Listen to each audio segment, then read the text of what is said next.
Alright, hello everyone. Hope y'all are having a good evening. Hey folks, hey Big Bonkle, hey Augustus.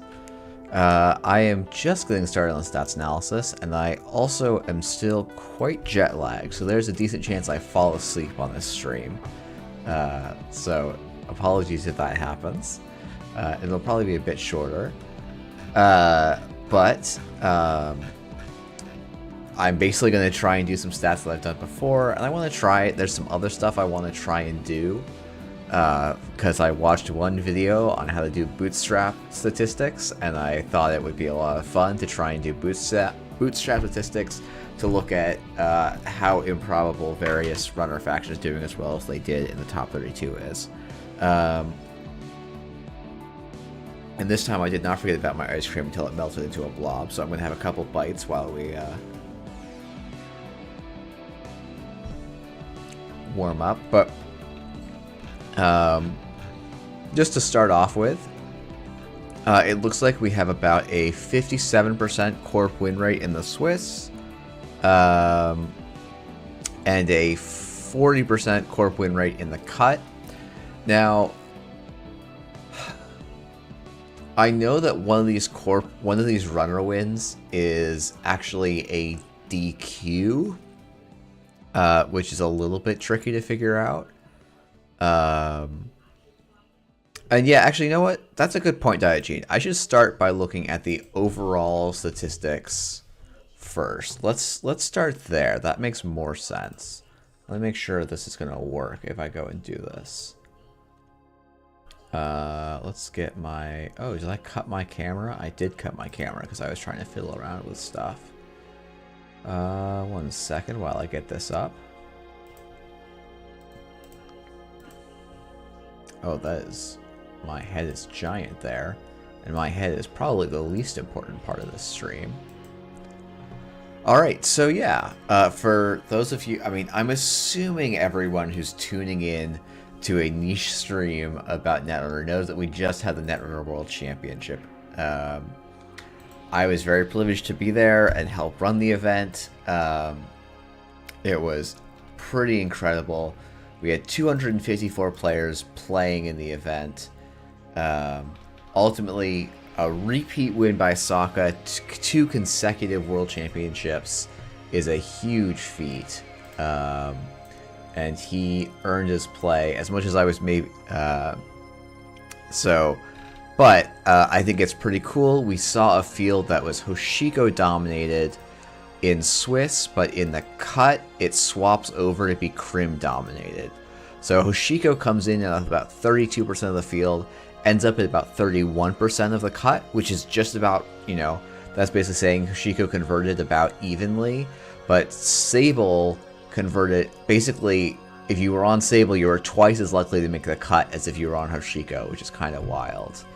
And then let's see, ESSA 14%, 18%. That's actually about the expected conversion rate.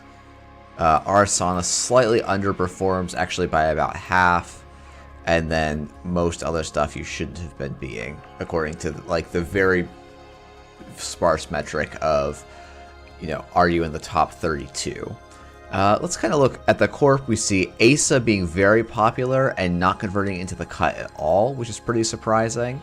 PD doing actually decent, though. It's slightly overperforming. And then we see NEH just tearing through it, right? And I think something to note is corps are always going to be a bit more diverse, which I think is kind of interesting. I think that has to do with how the sides are kind of balanced in design right now. Where,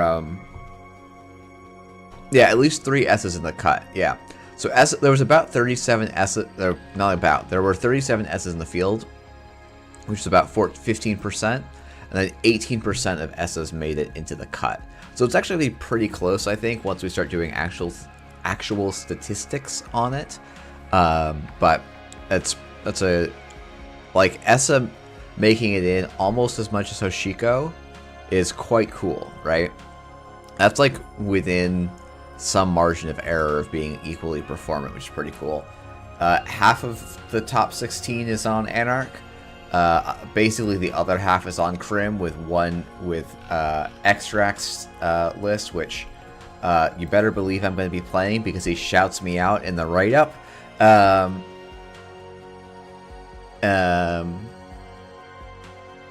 So I'm glad to see that someone did well with Arasana. I think this is cool to see the Aeneas Informant package. Yeah, I do find it interesting that there were so many Essas in Swiss. I think we could talk. Let me put my ice cream away and I'll come back and hypothesize about why.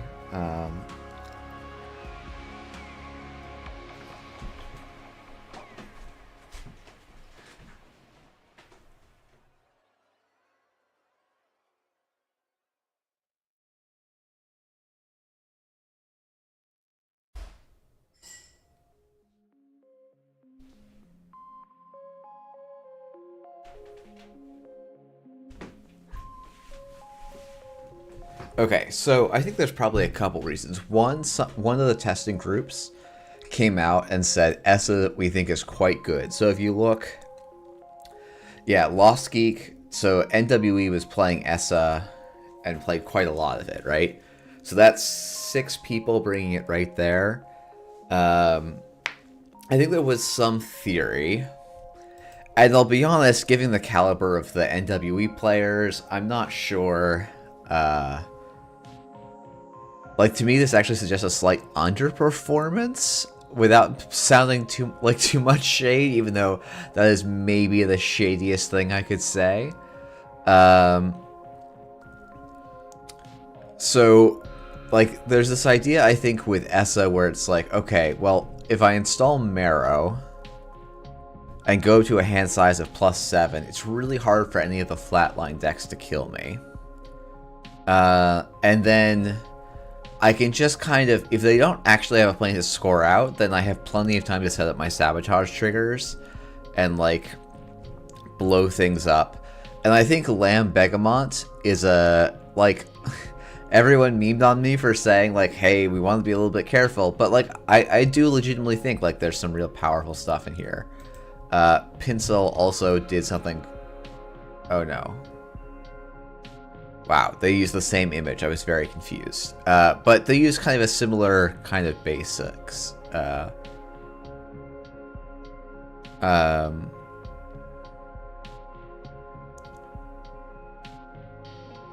And I guess here's the other thing I would say about ESSA is if you're less certain about the field or about your player skill, I think ESSA is actually a really good fallback. Because Sabotage is a very high-rolling mechanic. And it's a very linear game plan, which if you don't know what your opponent's doing, your options are practice a lot so you can learn every single person's game plan, or impose your own game plan, right? And if you can impose your own game plan, which ESSA does, and pretty uniquely among the runners ESSA does, I think that's pretty valuable. But yeah, I mean, this is one of those things where it's like, oh yeah, like, Sable did really well. Well, let's see. Dan played Sable, quite good. Kahuit, like, when I look at these players, like, Ryan Bant wins is the only person I maybe don't recognize, but Cable Carnage, Kahuita, Odal, Jackmaid, like, Rongi Doge, Deer, like, if you would ask me if those players were going to make the top 16, regardless of what what they were playing, I would have said yes. And so this is one of those things where it's like, is this Sable is really, really good? I think yes. Is this that really good players like the things that Sable provided? Then it might just be that was the flavor they were feeling for the matchups they were expecting over the raw power. It's quite difficult to decouple, and it's like, oh well, let's just get everyone back in the same room. We'll get all 256 players, and we'll play this tournament again, and everyone can shuffle decks if they want to. I think that'd be fun to do. But yeah, ESSA is great because she's really straightforward, and I think there's a lot of value in being straightforward. So, actually, and also I want to say I was shocked at how clean this cut was. only 4 people bubble. With an average... Now, admittedly, it's a strength to schedule gap that is absolutely tiny. It's 0.18, it looks like, which is tough. There is... And I know people were talking earlier about... Or I've seen people talking about earlier... liking the recap articles. Those are coming out. Joe has been powering them out all season, so huge thanks to Tama Joe. I put the brace on and said I would like to write it for this week, or for Worlds, so that's been a little bit slowed down by me, but should be coming out in the near future. Let's see if I can not completely blast my forehead to make it look even whiter. Okay, forgot to turn that light on, but yeah. Okay, so let's make a agenda for the day. Let's go look at, where is this thing? Beep. Okay.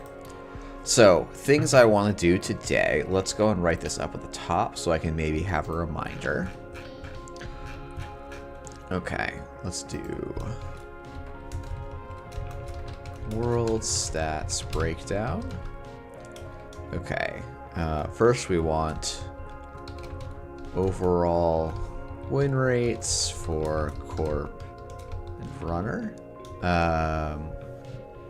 Oh, thanks, Fixby. Yeah, I'm gonna. If people come by and we're at Worlds, please swing by. Though I assume most of them would be asleep. Though there was quite a few Americans there. Yeah, huge shout out to the judging staff. They did a fantastic job this weekend. So that was it was really great to work with them, and thanks for the thank you for the thanks, Fixby, I guess. Do I care about corporate win rates by faction? I want win rates by matchup, I think. Then I want expected, or like does top 16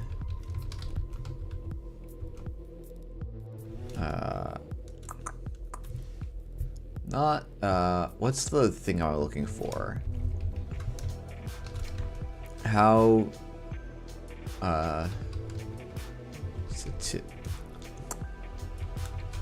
what corpse runners overperformed in cut representation?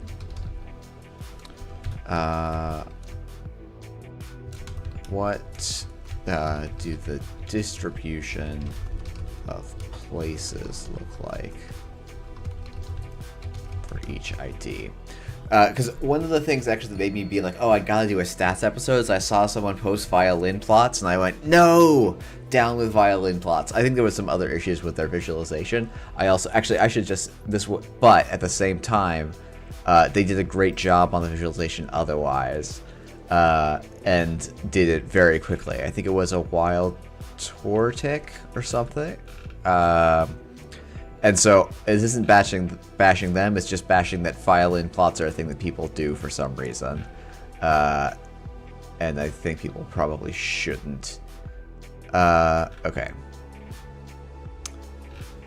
So I want to do get matchup spread, it looks like.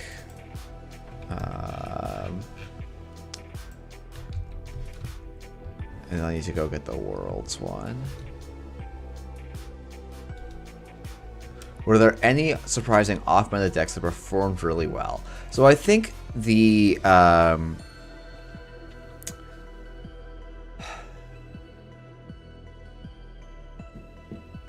performance of Sable is a little bit unexpected. If you go back, and this is where I need someone else, because I'm as much as I would love to, I only have so many hours to give to Netrunner. If you go back and look at... Oh, wait, I don't need to go back to here. What am I doing? Okay, so if we go back and look at the video that I never finished, but was hoping to make, No, that's not this. That's a different thing I do want to show, right? Um, if you look, Sable was... Sable was a below water runner. She had an advantage against Asa, an advantage against Taya, and then was even or behind everyone else in Continentals, EMEA. And I think similar at APAC, though the APAC numbers were pretty small. So Sable coming out and Crim coming out big post a DreamNet ban is pretty surprising. And Alex talking about Kill Any H showing up, I'm personally not that surprised. I think that deck was cracked. And it's like one of the reasons where if you were asking me seriously what I would have played at Worlds, like that would be a reason I wasn't... That deck would be the reason I wasn't going to play Arasana. I think some people thought that an EH kill deck was still a meme. I think that if people were still playing the Cascadia list, it was. But even by Intercontinentals, Ian had improved that list so much. Yeah, that's true. But I think even by Continentals, like, Ian played the better version of that deck and crushed it, right? Like, so Ian being Ronki Doge, what came second in Intercontinentals, playing that same deck, and so like it was a real deck. People knew about it, and they knew about the good list. And I think the big innovation, and I think this is out. I guess my plan of doing stats was a mistake because people just want to talk about decks, which is, you know, pretty fair. That's going to be more interesting than any stats I can pull up, I think.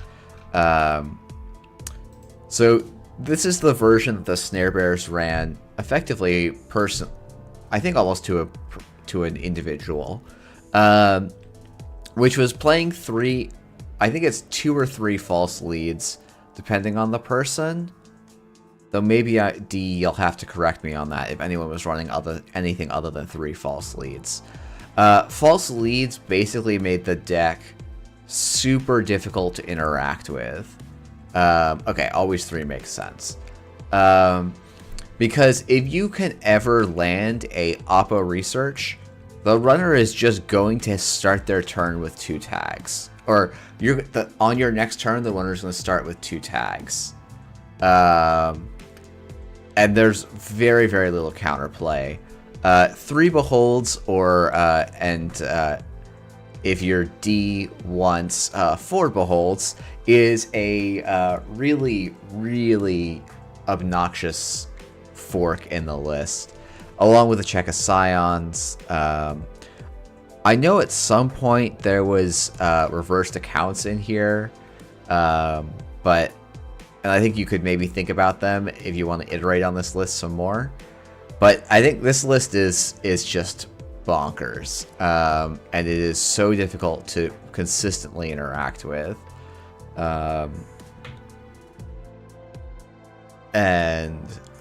Yeah, Dan's write-up is great here. I also do want to give out D's list a shout out, because it is an apology letter that I think deserves is beautiful.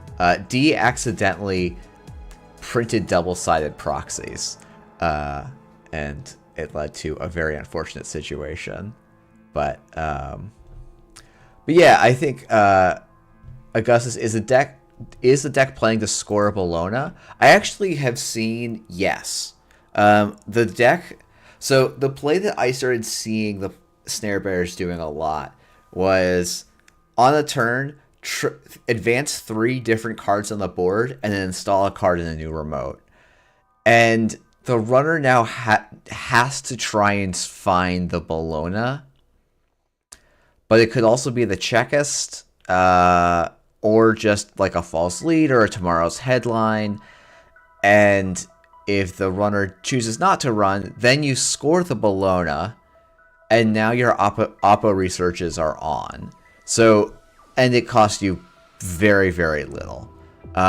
So it's a really rough situation, and I know at least one snare bearer scored out as the runner, or as the corp, I mean. Like, they just got to 7, and that's how they beat the runner. And False Elite definitely makes that easier in a way that's kind of crazy. So, yeah, this is a very difficult deck to work around, and I'll be excited to see people respect it a bit more. Okay, you scored out in the top cut, and Dan scored out in Swiss. Cool. So 2 score outs in the deck that I think is not really designed to score out. But this is one of the interesting things is like, oh, when you're on your kill plan and your opponent knows you're on the kill plan, sometimes they're just not going to make mistakes, and the way you force them to make mistakes is by making them let you score out, which is kind of cool. Okay. So, enough talking about that until someone comes in with another question.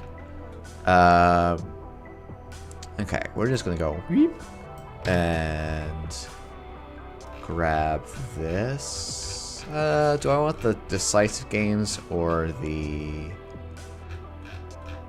Yeah, I think number of decisive games is actually really good. So this is... matchup results. Oh, I need to import.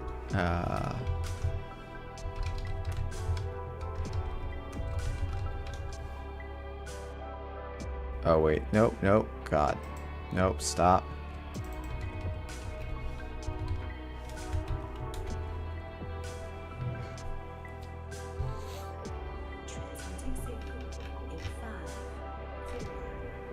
Oh, total games decisive.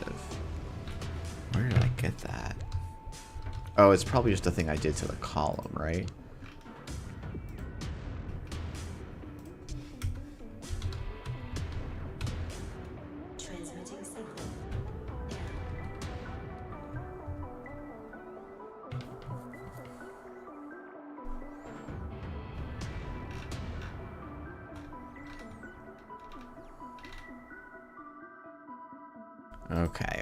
Okay.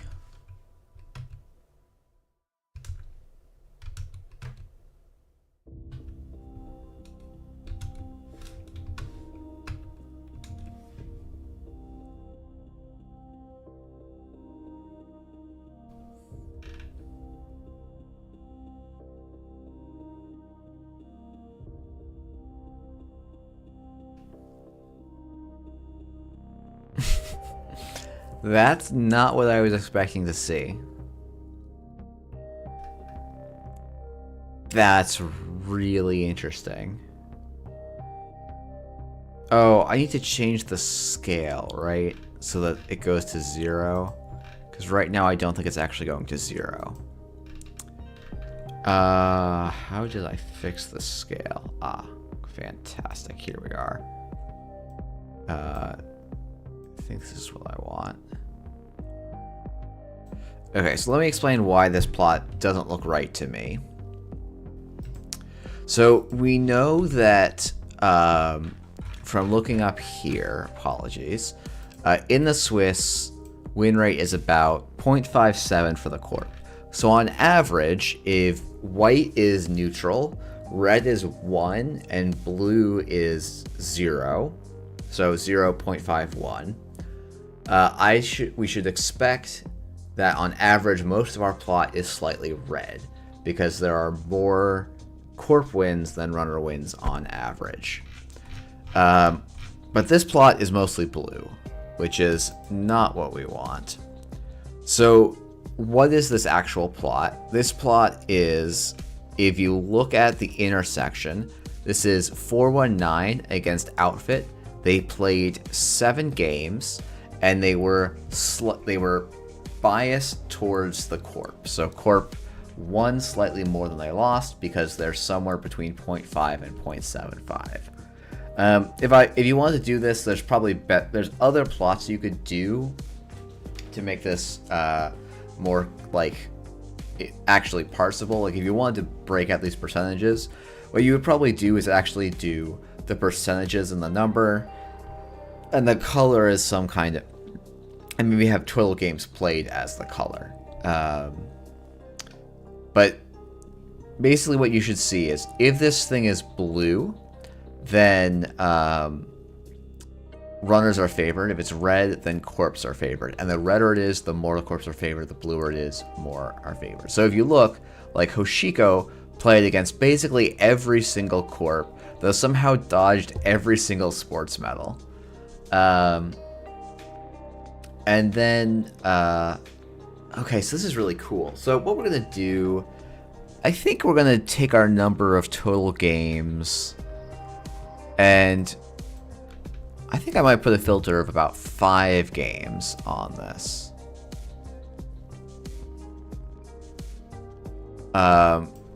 Yeah, so we can look at things individually in a second. Binkle Bonkle in actual numbers. Bink Bonkle. I just replotted the same thing again. So if we look, yeah, so Sable and Hosh, like you can see there's a color difference. Let's go and actually break it down though. So if we want to get our matchup results, and we want query corp equals, is it just near Earth Hub? Let's just try this first, and then I will, oops. Ooh. Oh. I forgot the closing parens. Okay, that's not how you spell near Earth Hub. Oh, I should look here and see exactly how it's spelled. Oh, it's near Earth Hub, broadcast center. Okay, and then, so this is actually, we can look at this and we can sort values on corp, is it? Yeah, it should be corp win rate, I think. Okay, I need to put this in parentheses, I guess. Okay. So if we look, Hoshiko versus, so I think to always be cognizant of is sample size here. So Hoshiko played against Sable 45 times. I'm sorry, against NEH 45 times, and Sable only about half as many. So I'm not actually sure that these results are, I'd have to go and learn statistics. But basically 75% win rate for NEH against Hoshiko, and a 63% win rate against Sable. And this is all based on Swiss data, not cut. I think I'd have to go back and look at my function real quick.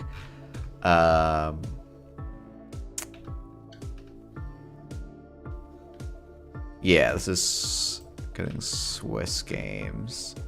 Yeah, I should probably fix that, but I don't know that I'm going to do that right now.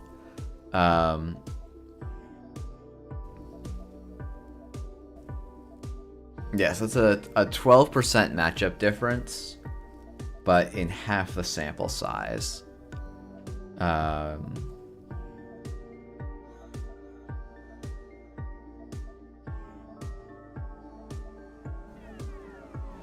This is where maybe I actually should try and figure out how to do like bootstrapping or something to figure out if this is a way I can figure out a difference between these, because I basically have the number of outcomes and then I can just kind of randomly sample them and then see, you know, are these two things different? Because all I have is a single observation of individual populations. But yeah, so if you look, like, a thing you can look at, a way to look at this is like, okay, if I'm looking at NEH, right, it is very, very winning, though Lat, it seems like, actually was like, according to these numbers, the best runner against it, because it was close to 50-50.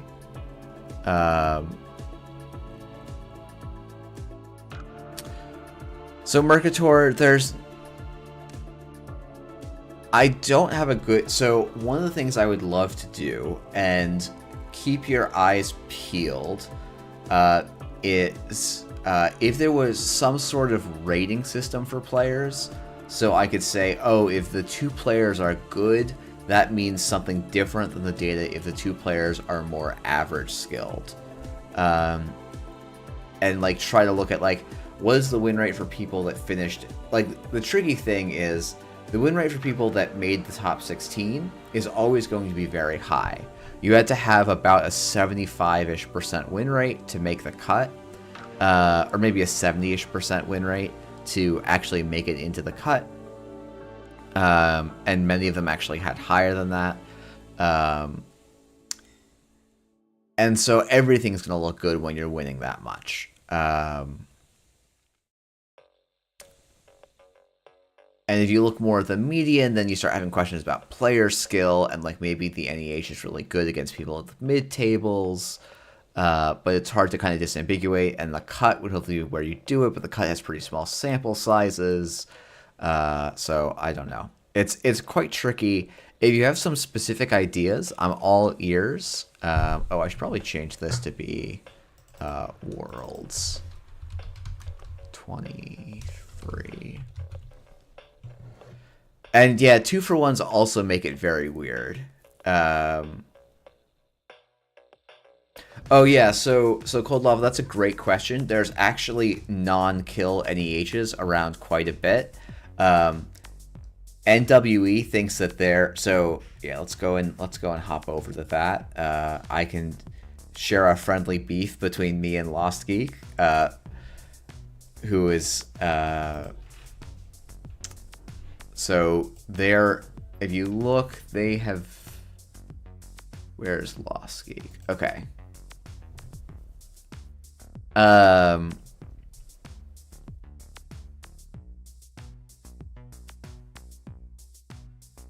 So this is a scoring version of, oops. This is a scoring version of NEH, and my face is in the wrong place. Hold on. My face is also kind of big.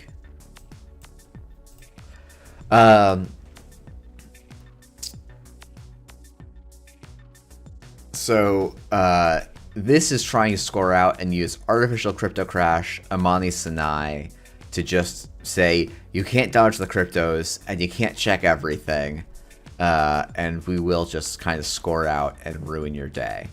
For the caliber of player that NWE are, I'm not sold on this, but this is a very good NEH list, undeniably, right? You look at it and go, this is doing a lot of good stuff.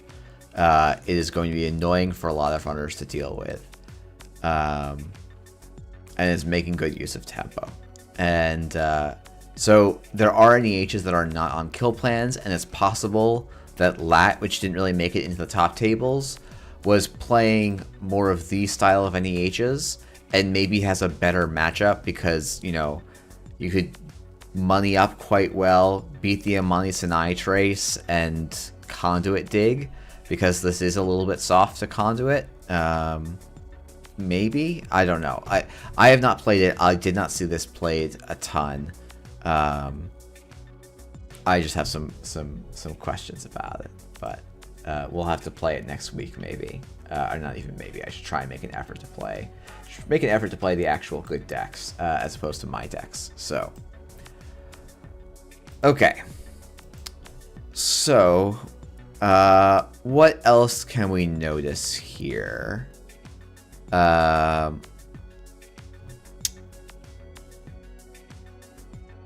If we look, Sable, like, Asa was actually a really good corp up until you hit a Sable, which is kind of interesting, right? It's like pretty even against Hoshiko, probably somewhere around the 60% mark.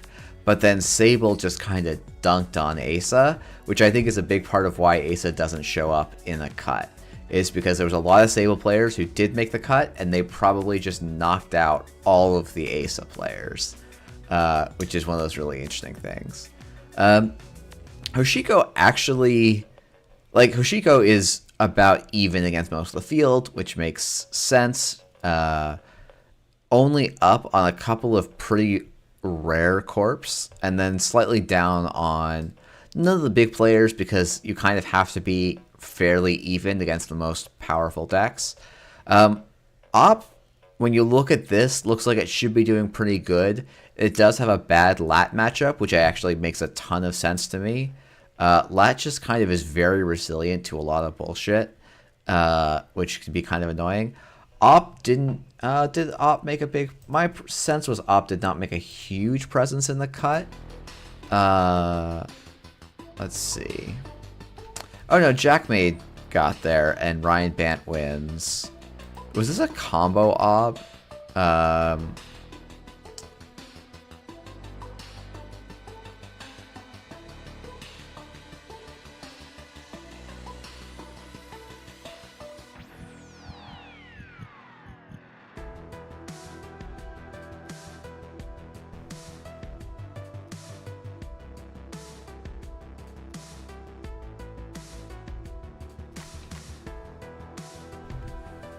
Let's see.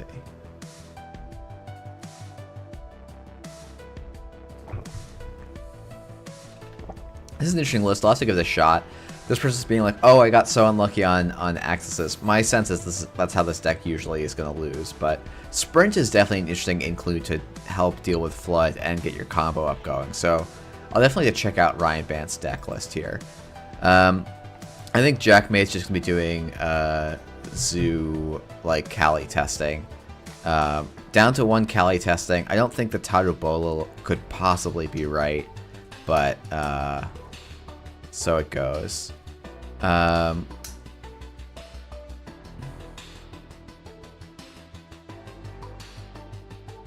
see, any notes?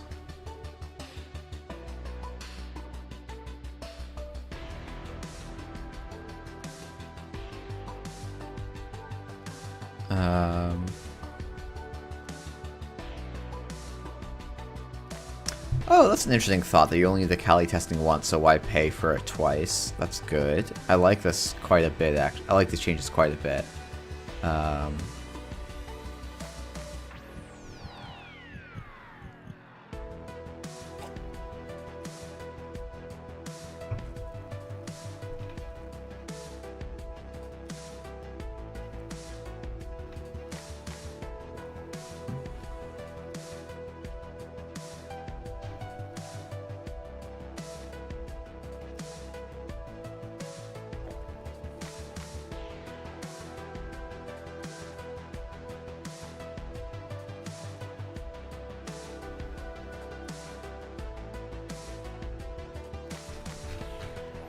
Yeah. Anyway, I'm just reading the list that Jackmade wrote up because the Tarubolo seems a bit suspect to me as a good use of 2 influence. But slots are so damn hard.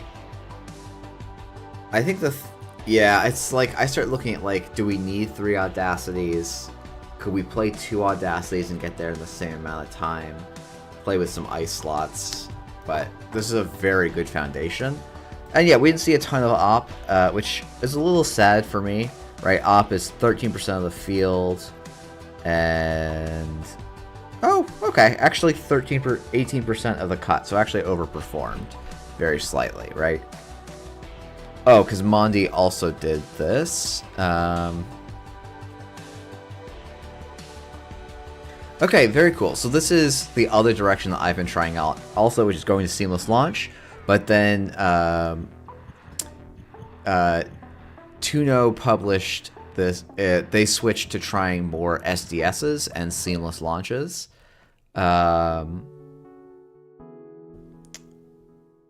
This Ice Suite's really... Okay, so never mind. This list is very, very different than what I was thinking. Never mind. This is not really a scoring list.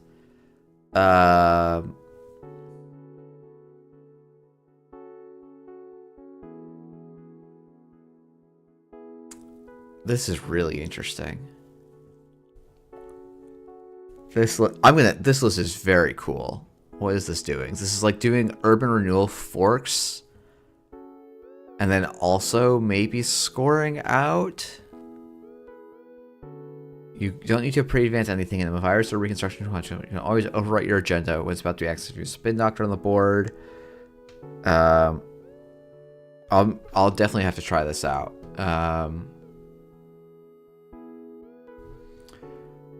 Yeah, I'm not that sold on Thimble now that it just costs the runner not that much to score, but I'll play it and actually see, because even my teammates are saying it's good and they're better players than I am. So, okay, so we have this, and then we could also look at, maybe we want to look at, you know, honestly, we can set our thing at 5. Oops, not 53, right?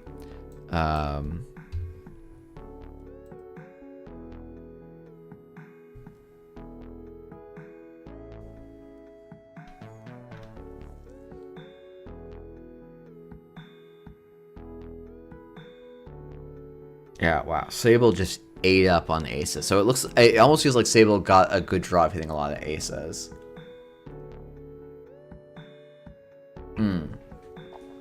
I think Thimble is mostly Bankar Botulus boomerang tech rather than taxing ice. That's interesting. I don't think of it... I guess I don't think of Ob as usually needing Botulus or boomerang tech. Bankar tech I could definitely see. But I've never felt on many draws to need the Thimble. But I'm also super greedy with my influence a lot of cases, so. And I had a nice long conversation with some people at Worlds about my takes on Formicary and Op. So I'll have to have that conversation another time. But, okay, we're gonna go and learn about bootstrapping together.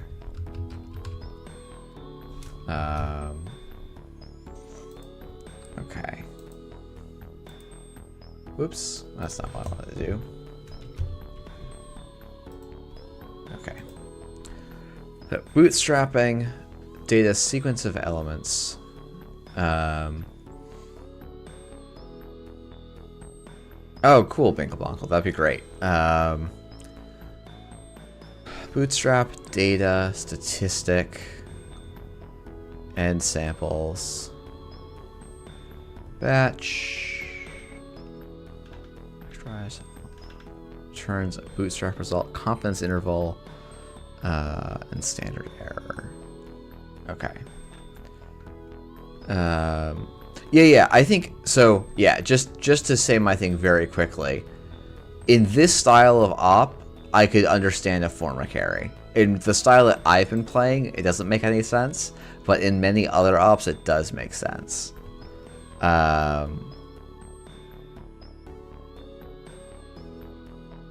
Okay.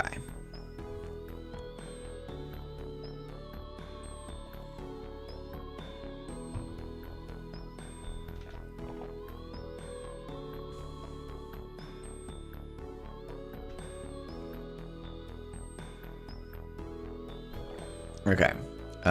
So bootstrap statistics. So we're trying to understand.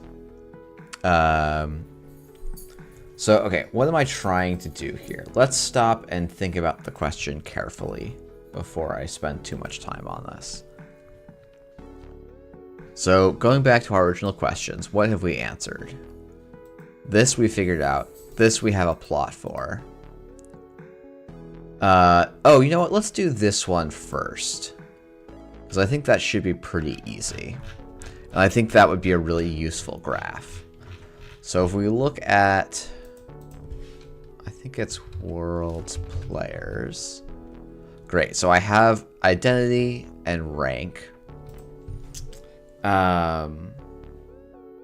So if I go...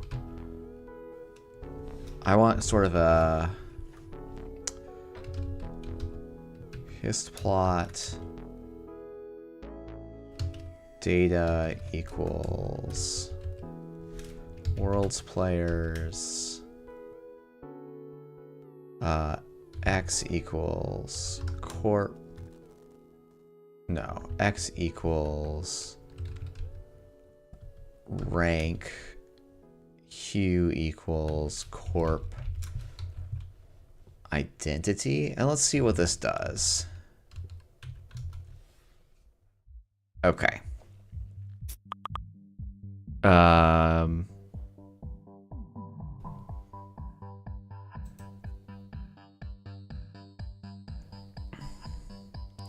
Okay. Well, that legend's not great.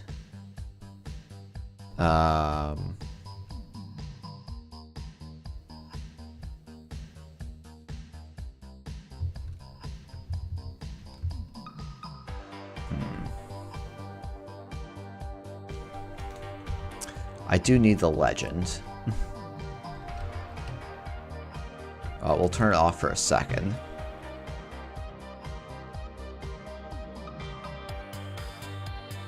Yeah, that's really not ideal. Okay, let's go and look at our histogram. So, hold on. So what kind of visualization am I trying to do?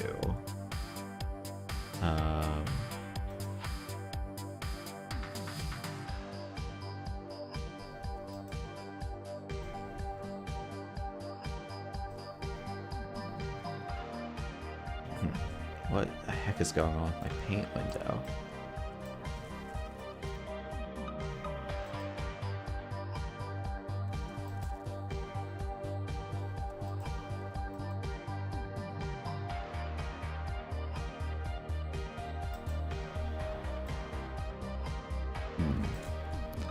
Let's try this again.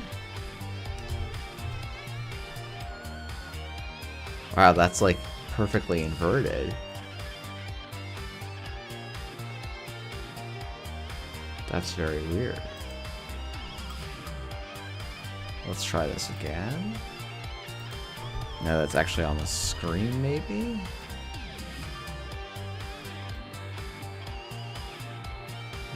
Weird. Okay, let's go to, like, paint. Okay. So, what do I want? I have this, and this is standing. Oops. This is like final rank. Is this the kind of plot I want?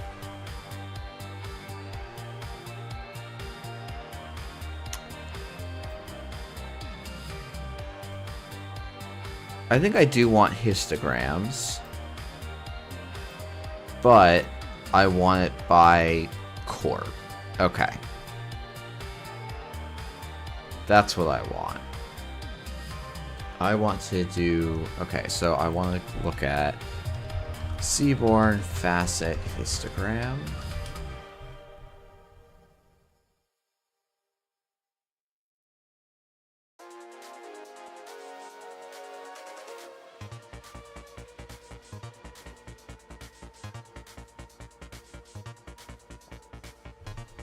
That's not quite what I want.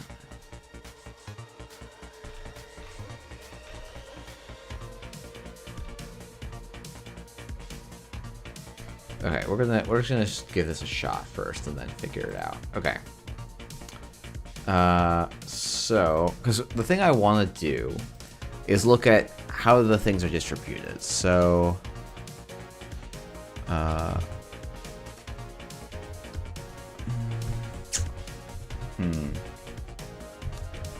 okay, so we don't have a default facet keyword. But we do have subplots. What?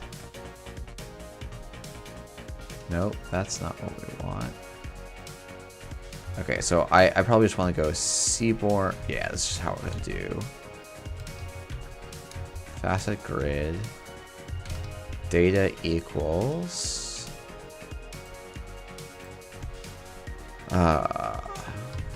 World's players. And then we want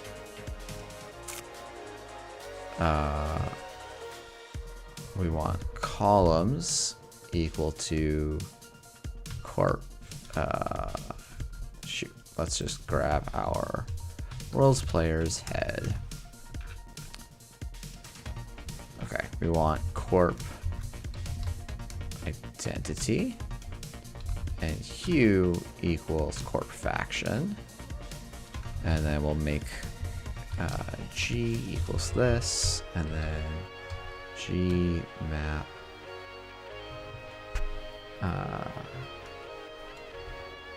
let's get rid of this.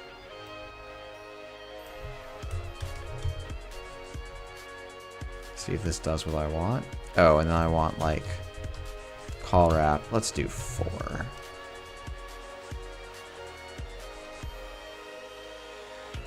Okay, so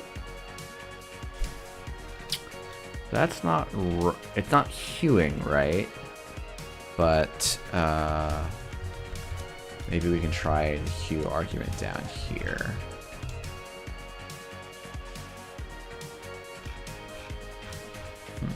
Okay.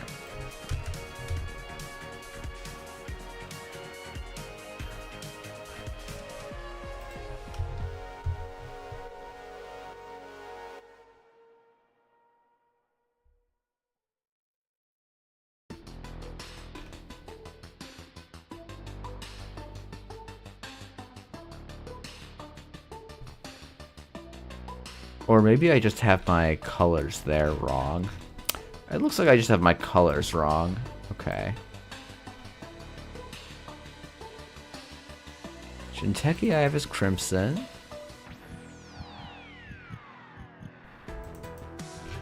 Blue violet. Okay.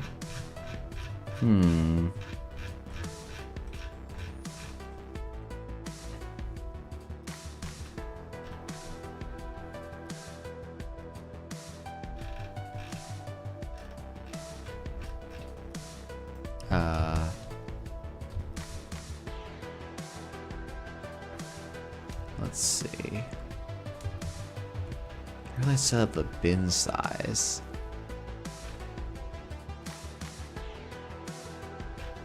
Let's go look at our histogram function.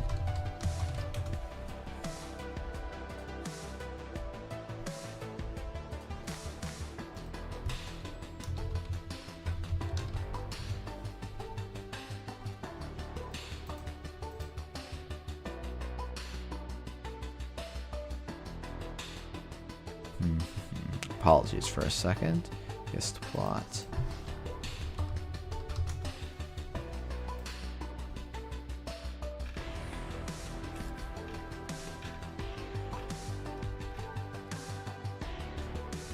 Okay, so then we want something like bins equals 10.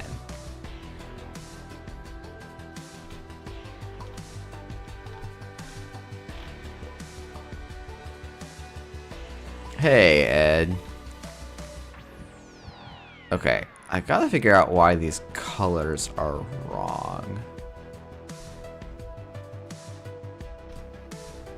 Let's just quickly print out my...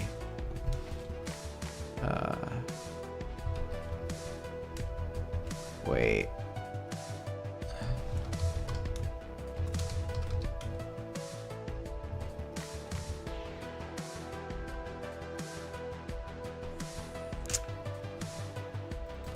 I think I need to use this.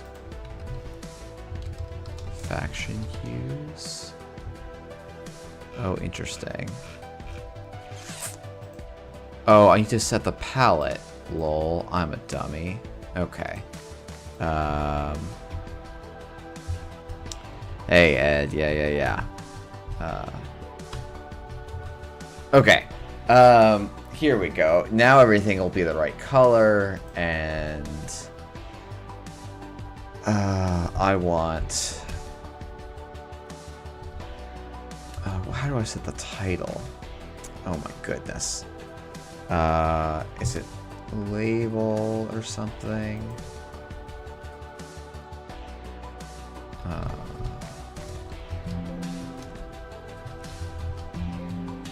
Shoot, there's a way to do this.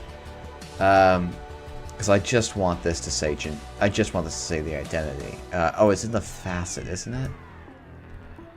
Oh goodness. This is like minor stuff that absolutely is not worth looking at. Facet grid. Oh, actually, let's just do Seaborn changing facet labels.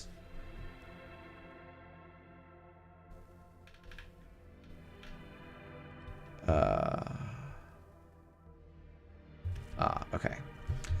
Great.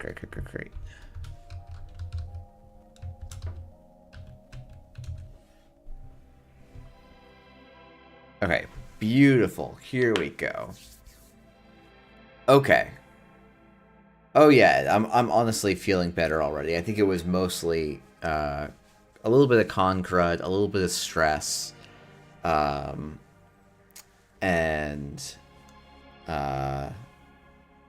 just needing some sleep. So, all right. So, what is this plot? So these are plots of how many people made it into a certain bracket based on their ID. So you could imagine, because of the way these bins are currently set up, if every identity was absolutely even and your identity selection had no choice, well, there's things that are decoupled here, so this is actually a simplification, but you would expect basically a flat line where if every identity was equally able to make the cut on across all players, so player selection, what deck a player chose didn't matter, and what player was playing what deck didn't matter, it should be a flat line.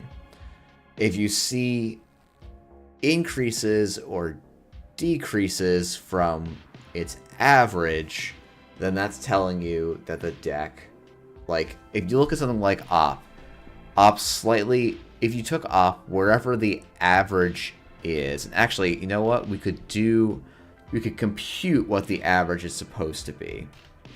And that's probably something I need to do, right? Is you have to look at how many Ops we're playing, how many bins are there. It's 1, 2, 3, 4, 5, 6, 7, 8, 9, 10 bins. And then you have to divide that out, and then that's your average. So if we went and took World's Players, group by Corp Identity. So we would say the average for ASA should be 3, the average for PD should be 3, the average for Op should be 3, Outfit should be 3, NBN 2, Reality Plus 2.5, Near Earth Hub 2, etc., etc. So what we're saying is, if you're doing, can I add this? I should find a way to add this. But basically, so here's the line for 3. So Op was actually a pretty good deck to choose. If you took Op, you were more likely to end up in the top 50 than you would with other decks, right? And Op kind of did this somewhat consistently, and it lost stuff in the end. HB, you were really likely to end up, it has some spikes where a lot of people ended up. Its line is 3, so, you know, you could probably say it's probably slightly better than average because all of these are above 3, and then it kind of averaged out in the middle, and there's some jumping points. Outfit, conversely, is a deck that you probably shouldn't have brought, right? So if you brought Outfit, 3 is the number you'd expect in each of these bins, but there's a lot fewer outfits in the top quarter of the deck of the players than you'd expect. NEH overperforms, right? You're expecting 2, and it's much higher numbers than that. PE is an interesting one, probably. Though I don't think PE actually has 10 bins here. Maybe it does. 1, 2, 3, 4, 5, 6, 10, 11. I'd have to go and look at how the histogram binning works with data with holy data. Because, like, basically, PE either did really well or did really badly and kind of dipped in the middle, which is interesting. And kind of makes some sense. Sports Bill actually did more or less the same thing, which is interesting, though actually fell short. Okay, so there's some hidden binning stuff. So probably what I want to do is make a universal set of bins. I think that's probably the most consistent way to do this. So we have 250 people. So if we bin every 25, we said that no, let's bin every 20. Let me make sure I know how I can do that binning. So I think that'll be interesting.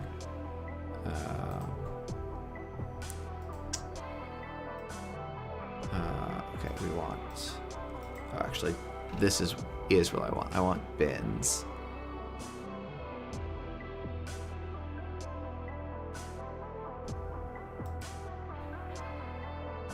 Why not bin based on points? You know, Arlic J, that's a great other way to do it. Yeah, I think that's actually a better way to do it. Let's see if we can do that. Now, of course, we won't be getting the points from the ID itself. We're going to get the total players' points. But that's okay. We'll get match points. I'm going to take out the bins argument, maybe, and see.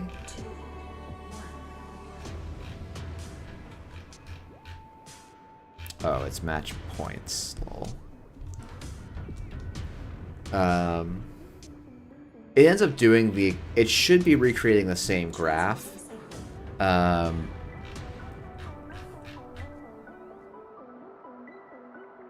Oh, but flipped. Because this is now good versus bad. It's maybe a little bit harder to read. So I think I'm going to go back to the other one. But what I might do is change this back.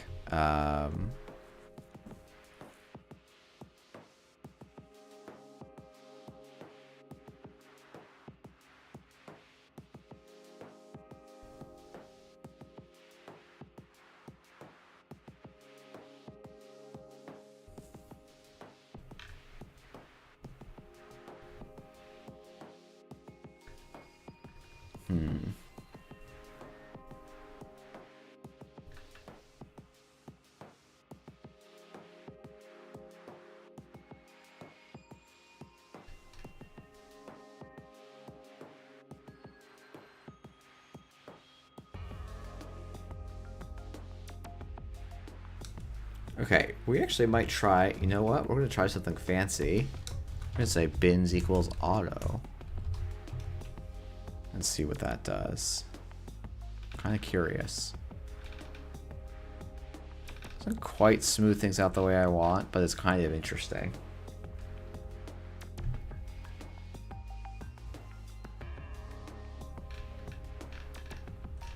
Yeah, so I think visually these shapes are sort of interesting.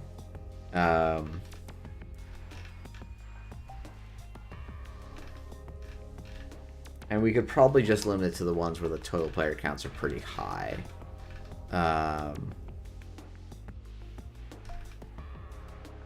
And so we can actually just go query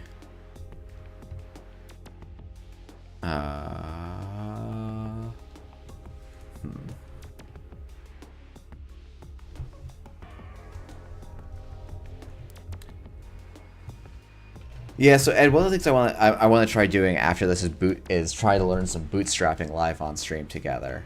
I think it's funny is a good enough word. Yeah, that's not like smooth, right? It's jagged because it's small number integers. Well, I think that's a good thing. Or like I think that's a fine thing, right? There's always gonna be some of this.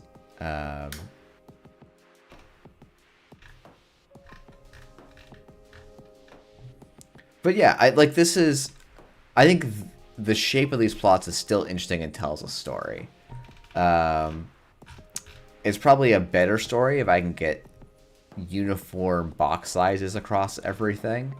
Whereas, like, well, you can, if you actually look, right, Isowok boxes are between, I'm sorry, not Isowok, Mirror Morph boxes are between, actually, so it's like, what it actually is saying is that there's an Isowok that finished here, and or not an Isowok, a Mirror Morph finished here, and a Mirror Morph that finished here, I think. Or actually, maybe there were quite a few Mirror Morphs, could be, but. And yeah, like Atea did it, like you either knew what you were doing with Atea or you really didn't, and you didn't kind of. Same with the outfit actually does just tail off pretty badly. Like this suggests to me that Op was really close to making it really dominant in the cut and just barely missed for some reason or another. Which gives me a little bit of hope. PD is interesting. Yeah, PD is... I think, what did we figure out? PD, the expected value for PD is 3.5. So about here. So PD actually more or less performs as a skill matching corp, where regardless of your player skill, you're going to do about as well on PD, with definitely some high perform, like some really good people did very well with PD, and a couple of not great people did, but like this is almost like the expected value of what one of these is supposed to look like. I think Restoring Humanity probably is the expected value. Restoring Humanity should be about, well, there's only 4 bins, so it should be about 2. Like, Restoring Humanity is the deck that, like, basically eliminates, like, it's not a good call or a bad call, it's just the deck you bring and it does as well as you sort of are, I guess. Whereas, like, NEH, like, gets, like, if you bring NEH, you get kind of pushed towards the top to some degree. Now, whether it's pushing or you're a good player and so you bring NEH, I can't really tell. But this does, I mean, I think playstyle-wise, Restoring Humanity is not Panic Pilana, but it does sort of suggest that it has some quality of neutralize, of being equally valuable for strong and weak players. Which is maybe not actually what you want when you're picking a deck. Like, you actually want... You want decks that perform that are skewed towards doing well, and not decks that are skewed towards doing poorly. Yeah, both Asa and Op just getting this hard cliff right before the cut is really, really interesting.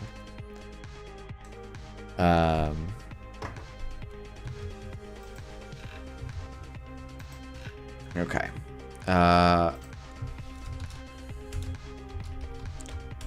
Fooling around with bootstrapping. Okay, so I've watched one video on bootstrapping. My understanding of what bootstrapping is a way to take a finite data set of which you have a single sample and try and estimate how much variation is in that sample so that you can go and compute confidence statistics and things like that. It does this by resampling with replacement your original data a lot of times and then seeing, like, is your data, how likely is your data? Now, as I say that, it feels a little bit weird to me, because if your data is, it's gonna sort of, your data is gonna end up kind of inevitably being centered around your data because you're randomly subsampling. It's not an over time function, it's...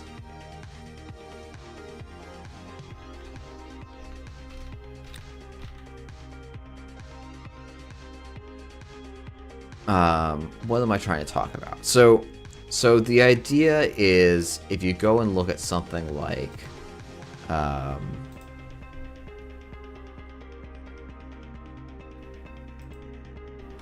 if you go and look at this top 16, right? Top cut, the field of runners going in is about a third Hoshiko, about a 16th Sable, about a 16th Essa, and then everyone else. And then when you get to the top cut, you get to a third Hoshiko, a third, actually almost a little bit more than that, of Sable, about a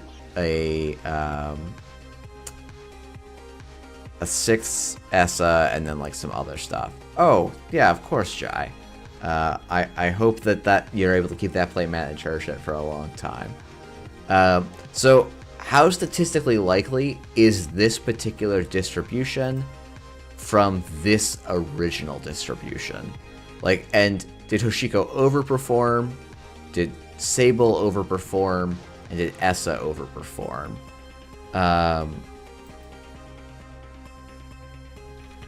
So this is the thing I want to try and bootstrap to measure over under performance. So let's do some. Okay, bootstrap is any test that uses a random sample with replacement within the broader category of music. Assigns measures of accuracy to sample estimates. This technique allows the sample to all the sampling methods. Bootstrapping estimates the properties of estimand. Okay, let's take a look at this. So we have our population. We get this original sample, and then we draw with replacement to get some idea of what this sort of distribution looks like. And then this creates... Oh, okay. Yeah, Doomer, I'm glad to hear it's black magic, because I'm just going to treat this as black magic. So, okay. What I'm trying... A way you can think about this is we have a single observation of, if in this field of Netrunner players, this is the output distribution, right? These are what we have in the cut. And I want to resample and resample and resample and figure out how much of an outlier is a given number. And so what you could think about is there's sort of this assumption in a lot of statistics that all data, or not, I shouldn't say this, broadly best, there's often an assumption that you can say, oh, my data is probably forming some sort of normal distribution. And the thing I often care about is how wide is that distribution. So if we were to run, a way you can think about this is, okay, we had 82 Hoshiko and 82 Hoshikos enter, and 5 make the top cut. If I was going to run Worlds, 2023 Worlds, over and over and over again, how many Hoshikos should I expect, plus or minus? Should it be 5 plus or minus 2, 5 plus or minus 5? You know, how big is that? Should I expect that variation of Hoshikos to be? And so that's one way of measuring one statistic we might be interested in. And then another statistic we might be interested in is, well, compare this to the null hypothesis. We observe, or not, I'm not saying this right because I'm not a statistician, but the way I'm thinking about this is we got 31.3% of Hoshikos. If we go back to this original distribution and sample kind of randomly, how often do we end up with this distribution of Hoshikos and this distribution of Sables? How much of an outlier overperformer are they than statistics kind of suggest? Yeah, Jai, I think that's really the solution. We'll get everyone back on planes. We'll go and run Worlds again next weekend, and then we'll just do that for like every other weekend for another year, and then maybe we'll have some statistical data. Yeah.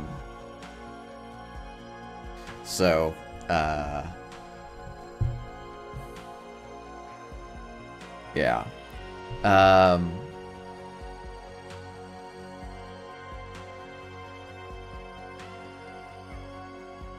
So there's, yeah, so the idea I think behind how we're going to set this up with bootstrapping is we're going to resample this original population and then compare it to the top cut population. And the idea would be, if your original sample is really tight, that's probably because the original population is really tight, and not that you've just sampled. Like, if I have a collection of samples and they're like this, like they're all really close together, then my distribution is going to be pretty narrow. But if my original sample of the population is all over the place, then when I resample that randomly, instead of having a very tight kind of mean across all of my resamples, I'm going to have a very broad mean across all of my resamples. And so that's going to lead to pretty diverse things and going to reduce the significance of any of my findings.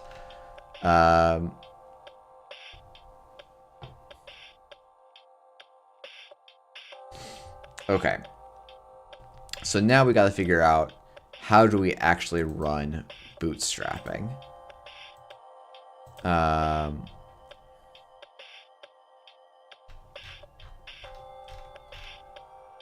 You're right, Ed. Top 32 is probably a more relevant metric. But top 16 is what we've been using for this. And actually, okay, hold on. I'm going to show something else that I don't think I can make a video on, but I think it's kind of cool. So I wanted to update the single-sided Swiss number of rounds recommended for single-sided Swiss, and in the organized play policies.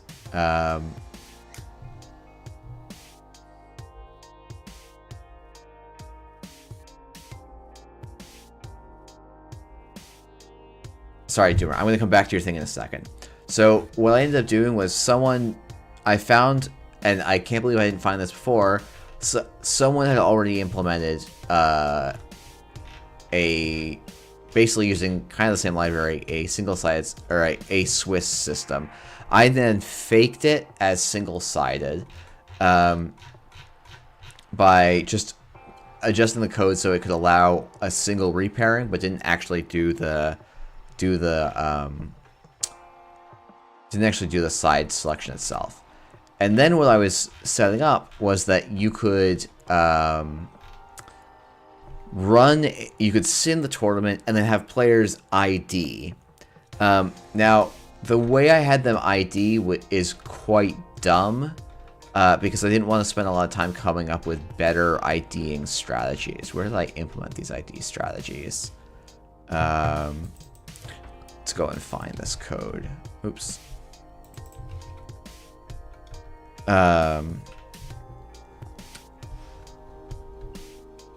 So,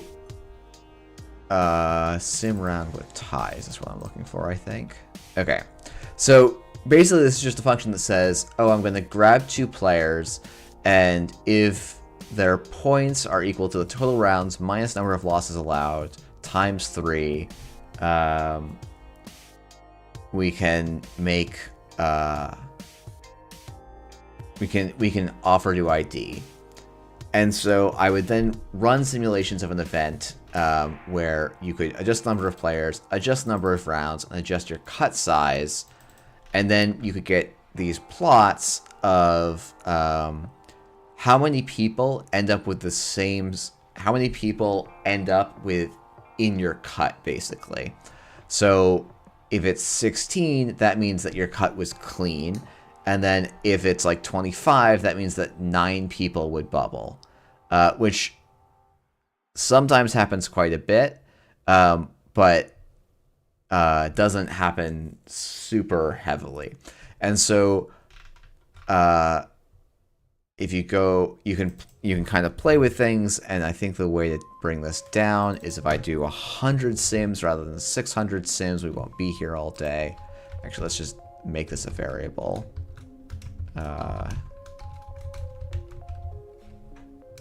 And then I take this and go. Oh yeah, let's just run everything here, I think. So this will, oh wow, this is gonna take a minute. So the idea was basically that I went and ran the simulator a bunch because one of the challenges that we have in Netrunner is that people, my sense is, and maybe I'm wrong about this, is that people want to have an even number of rounds, and that we want to have we want about 10% of the field to get into the cut. This is a pretty big difference from, I would say, peer games. Well, peer games a little generously of Magic the Gathering, Pokemon TCG, Flesh and Blood, which primarily use top 8s up until they hit, I think, about 300 people. I actually have, you know what, I say Flesh and Blood, I haven't looked at what the Flesh and Blood top cutscene looks like. Though I suspect it's probably top 8s for most things. So, like, if you go and look at, like, the Magic the Gathering recommended rounds, no Netrunner event would ever run a top 16. They would always run a top 8.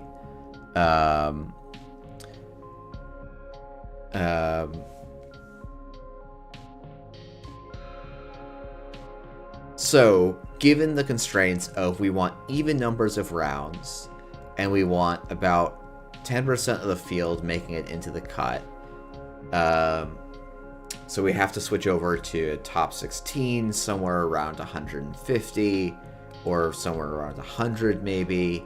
And we want to make sure that everyone's allowed to have about a 70-ish% win rate. X and 1 always makes the cut. X and 2 usually makes the cut. X and 3 sometimes makes the cut.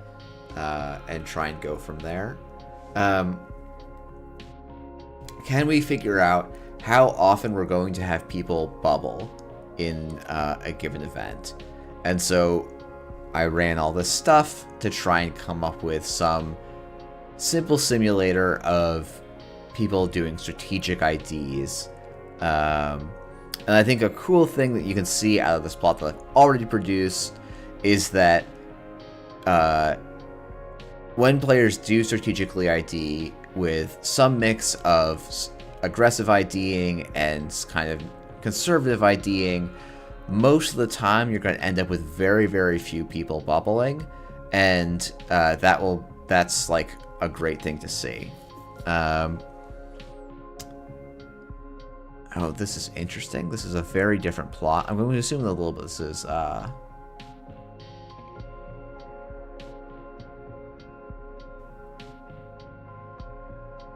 that's very, very different. Oh, I guess it's not. No. This is just like, this data is kind of clustered in a tighter band, I guess, right? So most of our stuff... Oh, what is this doing? Oh, I think I was trying to... Yeah, this code just doesn't work. Okay. Cool. I should probably just delete this code because it's going to crash my computer.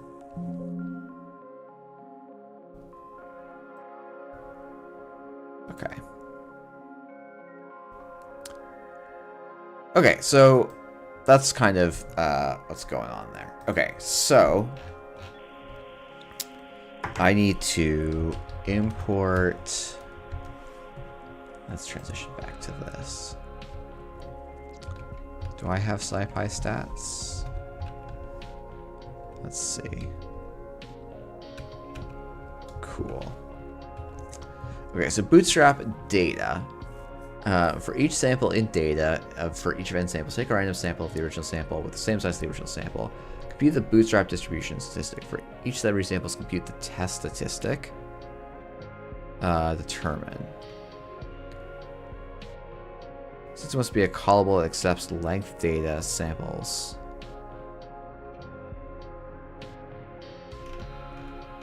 I always learn by looking at examples. You know what, let's run the example code first.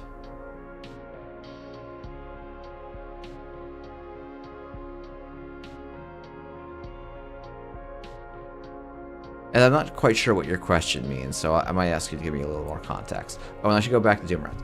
It says, the way to think about using standard statistical tests, you're implicitly making assumptions about the sample distribution, which may not be true.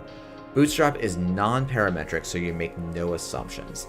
Additionally, if the distribution is not calculable or very hard to calculate, you can still bootstrap.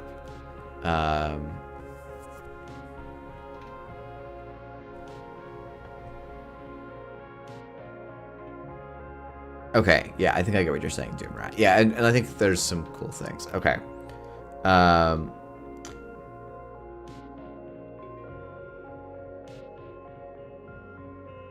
bootstrapping makes no assumptions about the primary advantage of the method. Yeah, so one thing I'm not going to do here. So I think if you wanted to do, like, the deepest underlying... So the very first level of simulation I'm going to do with bootstrapping is the super naive one of the underlying assumptions that Corp is that there are no matchup win rates. And so you just want to look at how... If you want to look at what IDs overperformed and how much did they over or underperform, you want to... The hypothesis you're testing against is that the win rates, like, everyone should be 50-50 against the field.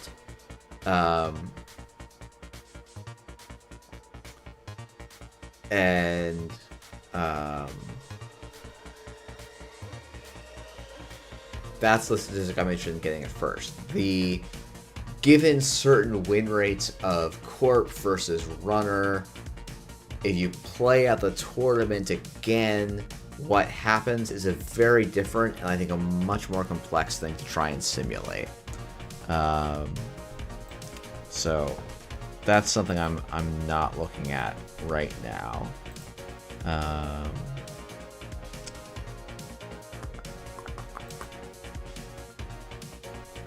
Because that's just a problem that I would not even know how to start doing. Okay, so let's just copy this code and see what it's doing.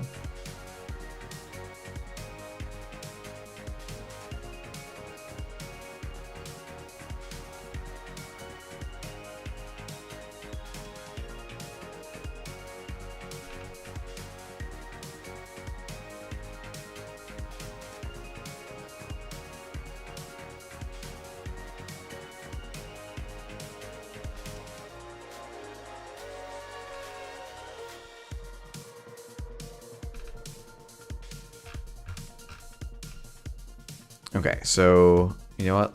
Let's do. I'm gonna do Jeff learns statistics on stream with people, and hopefully y'all get something out of this too. Okay, so let's say we look at our distribution. We take a look at data. Sorry. So data is this long, this list of numbers that are normally distributed between 2 and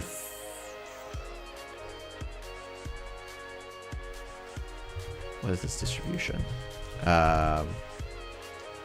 Oh yeah. Well, thanks for swinging by while you could, Doomrat. And I guess if you like watching Netrunner VODs, they'll still be here for you. SNS, hisplot, data. Okay. So our distribution is centered around 0, but it's slightly offset for this particular random. And if we run this again, it's going to have a slightly different distribution, right?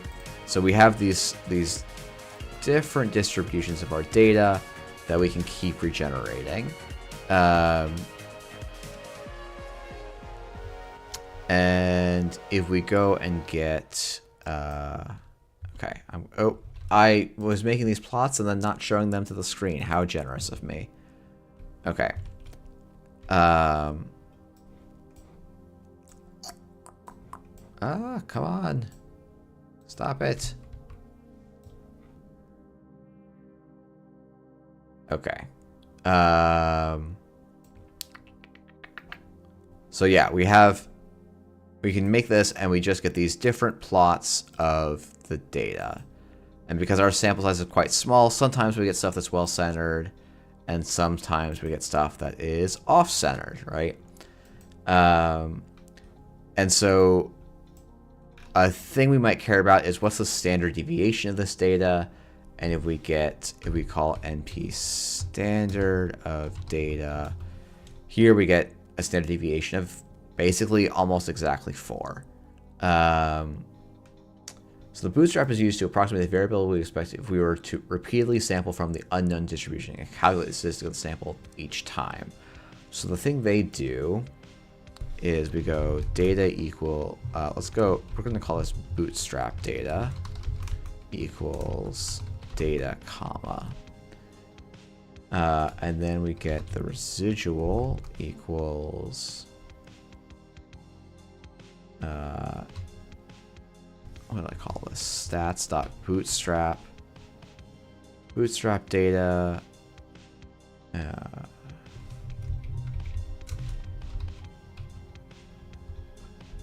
0.9.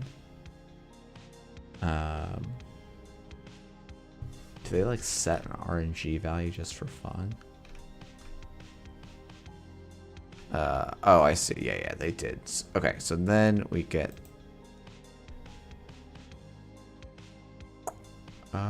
Okay, you did not like this. Let's just call.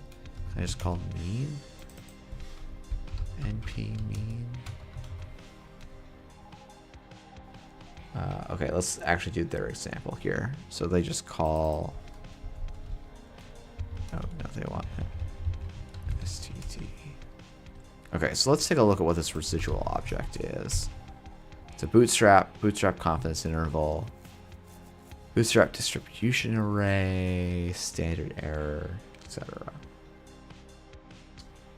Okay, so then they call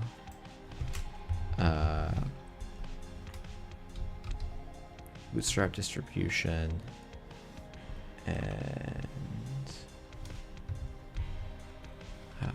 let's go SNS hist plot.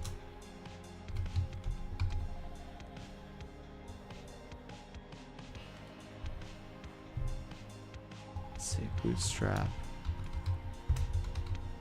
distribution. Oops, and scrolling the wrong thing. So what this is saying is it's trying to estimate how much variation there is, like what the standard deviation is. So if we change the scale to 3, what we should now see is this data is going to be more centered around 0. Then we run the bootstrap. This value should shift down to about 3, and it does. So,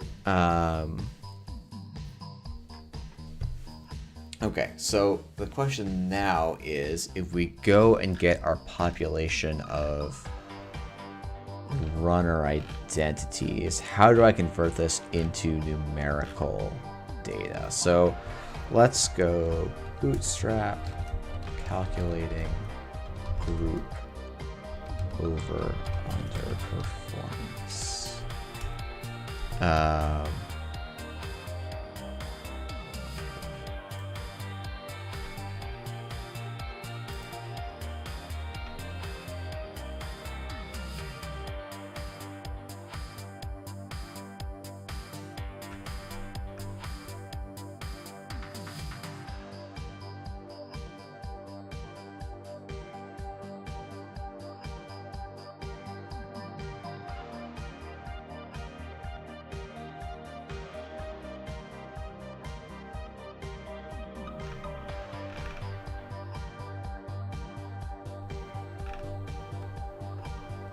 Let's see. Bum, bum, bum, bum.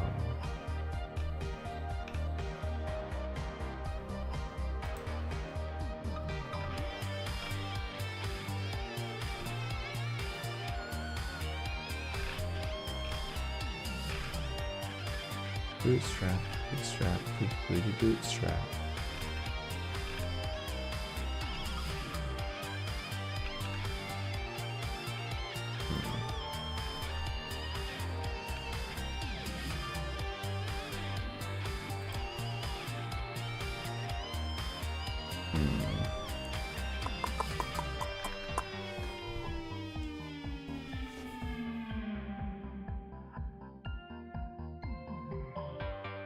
Let's go back and look at this res feature.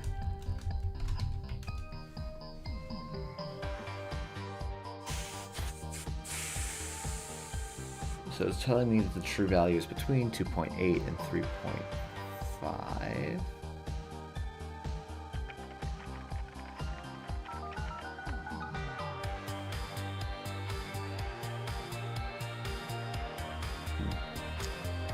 Okay. Let's all learn some stats together.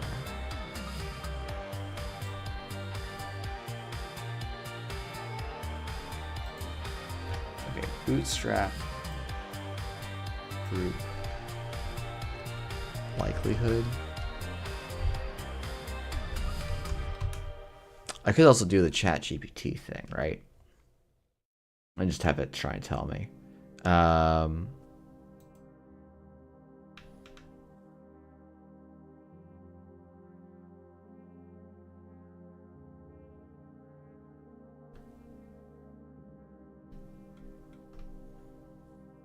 Okay.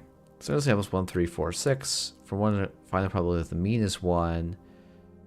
Find the probability that the maximum is 6. Find the probability that exactly 2 elements are less than 2.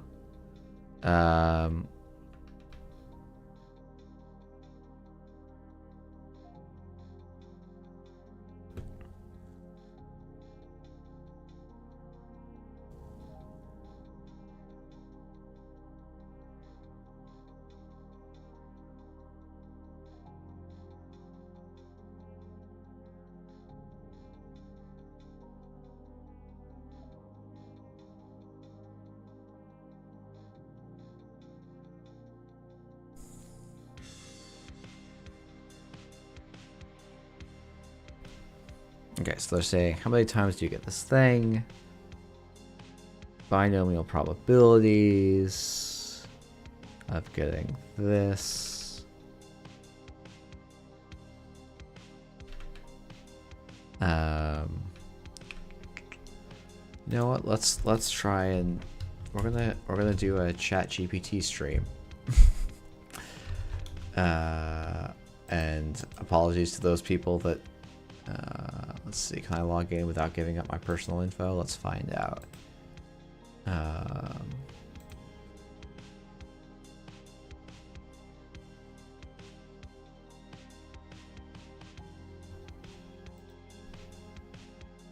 Okay. Let's see. I have a data set of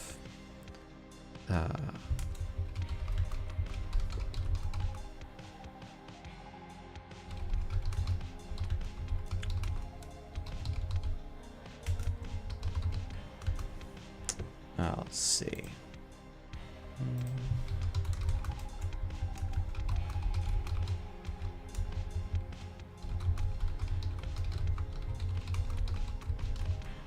Top 16. I want to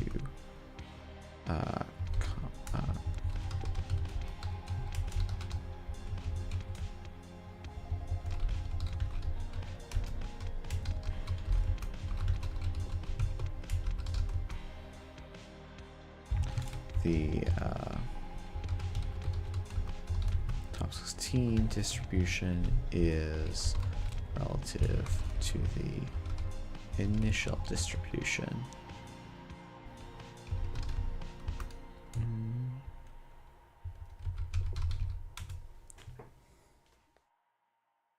And the observed counts.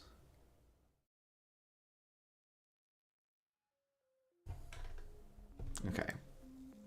Set up your data, let n be the total number of runners, create two arrayed lists, observed counts number of runners, replace the top 16, the number of runners in the top 16 based on the initial distribution.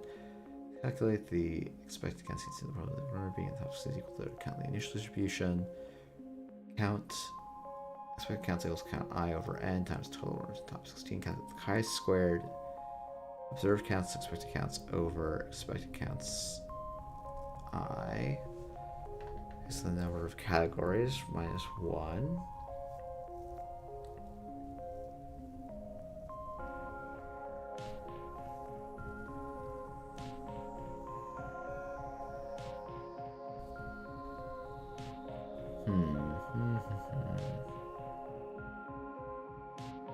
I know, it's like, do I actually need the bootstrap, or can I actually just use a chi-squared test? Is, I think, a question for me here.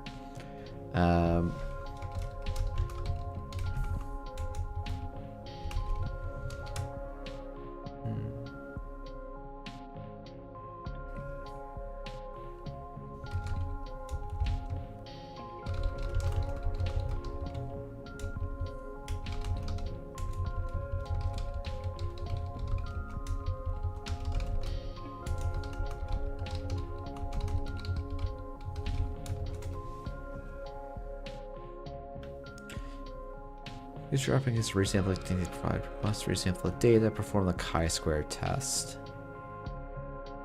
Process, you have distribution of chi-square. This is the variability in the chi-square statistic. Based on the bootstrap, determine the range of the true chi-squares is likely to fall. Okay, so this is kind of the thing I would want to do then. Okay, so yeah.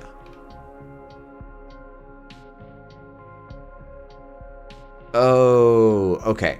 So what I do, okay, so I think what this is a two-step process where I calculate a chi-squared statistic for my actual data, then I calculate the chi-squared statistic for the simulations, get the average of that, and then compare my chi-squared values to give me my sense of how much of an outlier a result is. Okay, so in Python, using the SciPy library and a data frame in pandas set up like... Man, this is terrible. This is like Jeff doesn't even code. Jeff just asks the computer to code for him. Okay, so we've got world's players. That's okay. We're learning statistics together. Where I have... Okay, just look at this real quick. I've got... what is it called? Jeez. We've got... runner, identity, rank.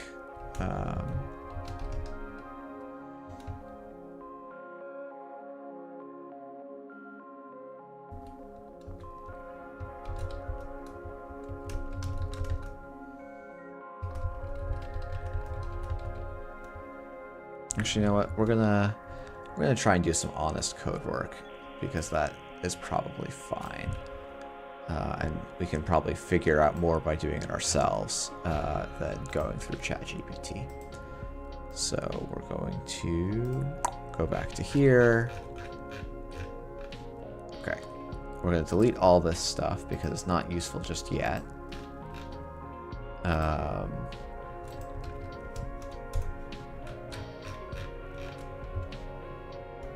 Okay, so if we go back here, we want... we're going to take... Oopsie daisy, okay. World's players. And... group by...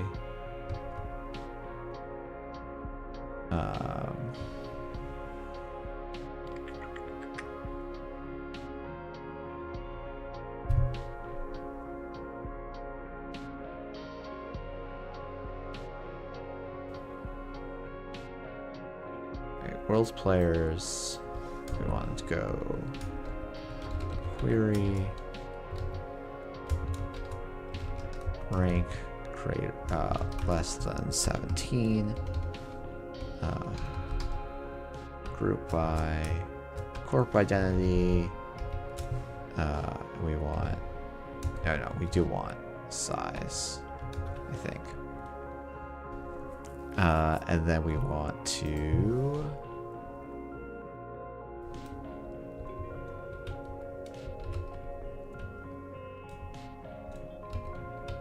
reset index probably, and rename 0 count.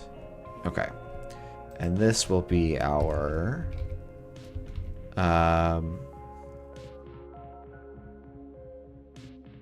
yeah, and what I was doing was I was trying to patch Aesop's tables.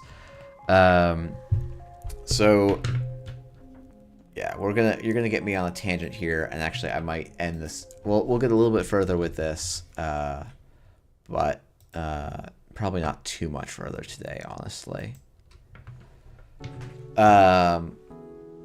So Aesop's Tables had a... When I initially implemented Aesop's Tables, the way I assigned the buy was I said the lowest ranked player who has not received a buy should get the buy. Now, in theory, this sounds good. If you go and look at what Cobra does, it says a random player with the fewest points gets the buy. This is also pretty good and slightly better. Because what was happening is if someone joined an event late and they were an odd person, if there was an odd number of people left in the round, the algorithm would go, who is the lowest ranked player? Oh, it's this player who's just joined and has played no games. They are the lowest ranked player because their score is 0, their strength of schedule is 0, and their extended strength of schedule is 0. Which is impossible for anyone who's played any number of games to be worse than that. And so the lowest ranked person, a person who joins late gets a bye in the following round. And I did not fix this bug because it did not matter to me. And so I fixed this not even before round 1 started. I fixed this between rounds 1 and 2, or maybe between rounds 3 and 4, I think, actually. It was an unfortunate oversight, so now I fixed the code so that it finds the lowest ranked player who has played at least one game and gives them the bye. Now, like, for most events, either everyone's there in round 1, or the TO is on top of it and was doing a manual fix. But ideally, you should not need to do a manual fix to get your tournament to run properly. And so that I did end up patching, and that's what I was working on Sunday during lunch. Yeah. I will say, I heard pretty good feedback on the startup single-sided Swiss event. I got some feedback that, like, hey, it sucks that you guys made me choose between playing startup and standard. That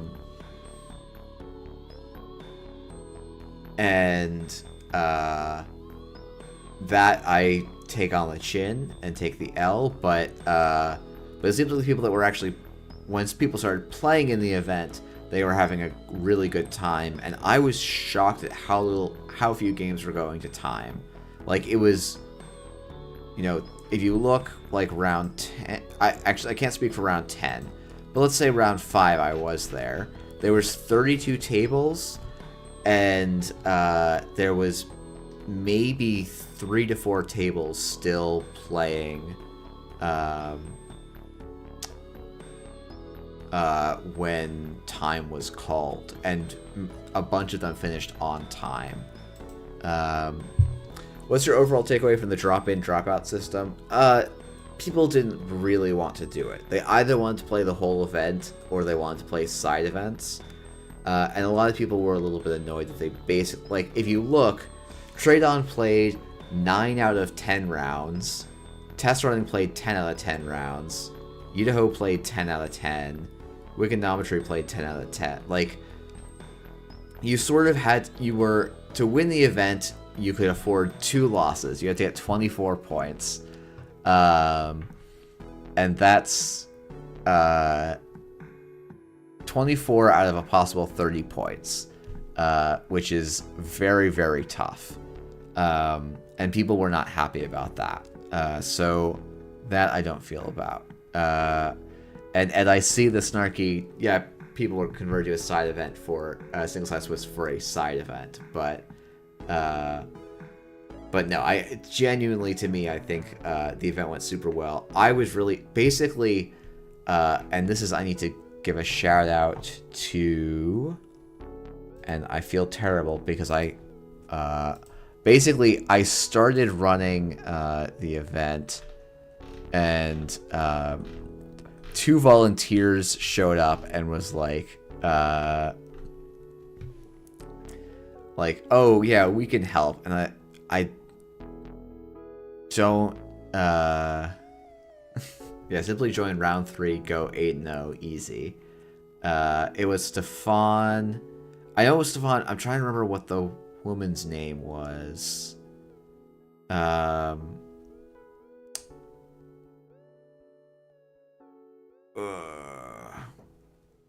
This is terrible. Amanda, you say, Ed? Okay, so I'm going to thank Amanda and Stefan. All the volunteers did a wonderful job at Worlds. Amanda and Stefan were champs, where I basically just said, here's Aesop's tables. Here's how it works.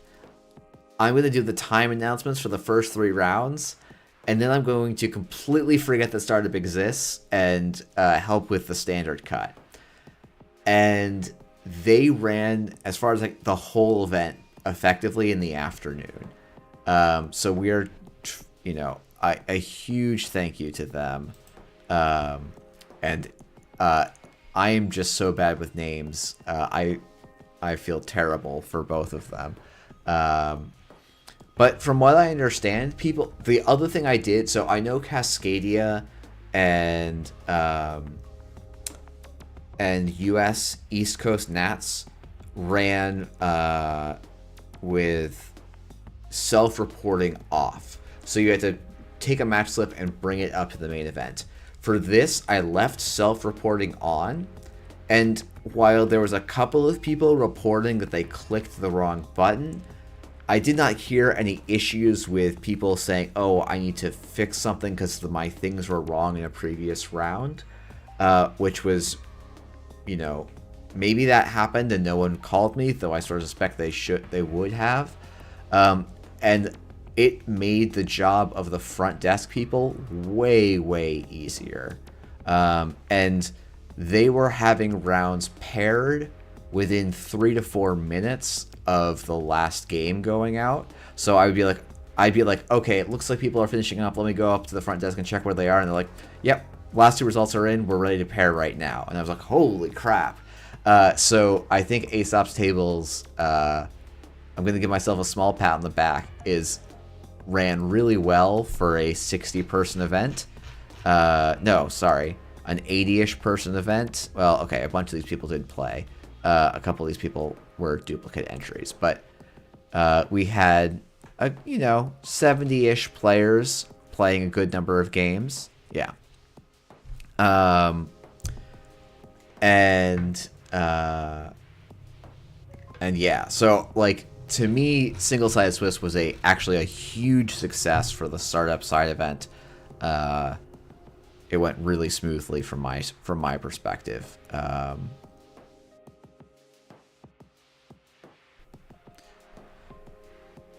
And to be honest, like, a thing we would have killed for as the judge team is being able to go back to the individual rounds and fix results, because that came up for Cobra and was just not a thing you could do on Cobra, which was a real bummer, and felt like led to some, honestly, one of the toughest calls I think I could have possibly had to make. But I'm not going to talk about that one too much on stream. Vale was telling me there was a judge call on Swiss Day 2 regarding an ESSA finality mistrigger that escalated to 3 judges. Finality was the bane of my fucking existence this weekend, or at Worlds. I don't understand how I think people must have just swapped to ESSA at the last second and like not thought about it at all. I think there are at least 3 different finality situations that came up. So the judge call that happened on Swiss Day 2, a player has Bankar and Finality out. The runner plays and the runner plays Finality, says, I'm going to take a core damage and run R&D. The R&D ice has 2 subroutines on it. The Corp flips 2 cards of damage for the Bankar and then reveals the top card of R&D. And the runner player at that point goes, "What?" and raises their hand and calls for a judge. Because that situation is extremely difficult to rewind now. Because the core damage... So, the core damage draw was supposed to happen. The sabotage was supposed to happen. And there was a steel skin in hand that got hit during the resolution of this. And it also, when you're trying to resolve the situation, the order, timing, and things that both players said matters a lot. And so it took 3 judges to go through the story with each player, and sort of get an understanding of what actually happened, what is the sequence of events, and what can we do to go from here. I actually don't, because I think I'm remembering the situation, like, there was a couple of similar finality calls. Excuse me. I don't remember what the exact resolution was for this case. We did have if people want to judge, there is a Null Signal tournament organizers Discord. And we discussed this and several other interesting judge calls in a judge channel there, if that's a thing of interest to you. Yeah, Alex Boyd, so in one situation, like, this is one of the hypotheticals we talked about, where, actually, you know what, Ed, well, whatever, Ed has the link. If you're in the chat now, I'm going to post a short-term link to it.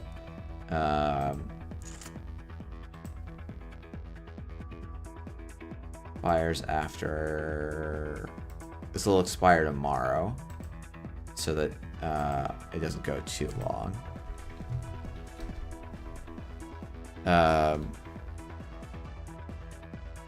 Yeah, so, okay. So, what...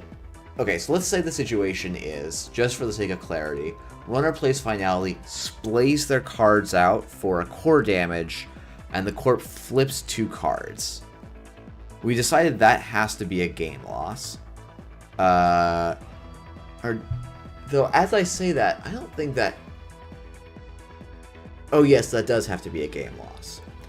The reason being, the corp has gained extra information, and because S is going to draw cards, like, that card probably should have stayed unknown. In the situation where the runner plays finality, forgets to do the core damage to themselves, takes the 2 bank card damage, sees the top 2 cards of R&D, and then remembers that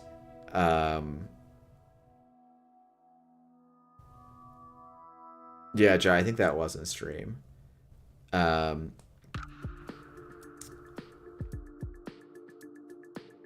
If the ESA player remembers their sabotage trigger after they've started accessing cards, what we ruled at Worlds was that ESA takes the core damage, but because the ID trigger is says you may draw 1 and sabotage 2, that it was just a miss trigger, and that was on the runner for missing. And so it like starts being this really complex branching of, okay, who flipped over the cards, who said which thing to resolve, and like you just start going down this little binary set of trees to figure out when is it a game loss for the corp, when is it a miss trigger for the runner. And it would be so much easier if people just played finality correctly. It's not a complex card. It's got like 2 sentences on it, and ESA has another sentence on Z. So I also had several preemptive calls about how bacterial programming works, so that one continues to be a problem. Spin Doctor continues to be res whenever players feel like it, doing all sorts of different things than what it says on the card. So, play your spin doctors correctly. I need to actually add in that TO's Discord, I have a document up. NSG has been working on a document of like recommendation, like what should you be doing to prep for your first tournament? And one of the things is my speech. And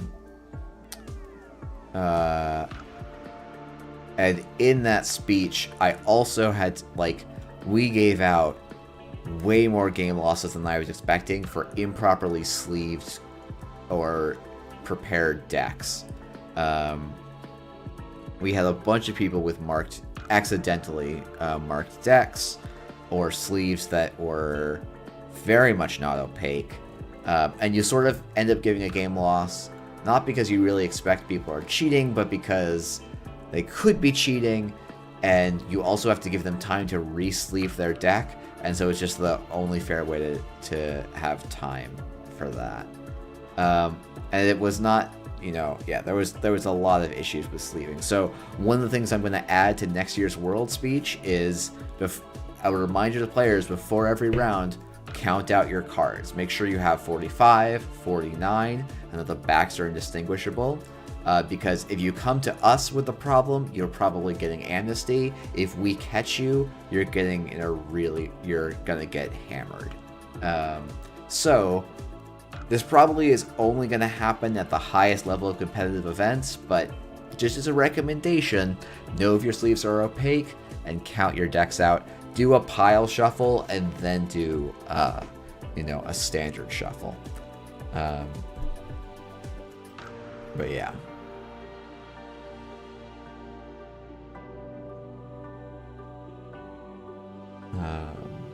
Okay.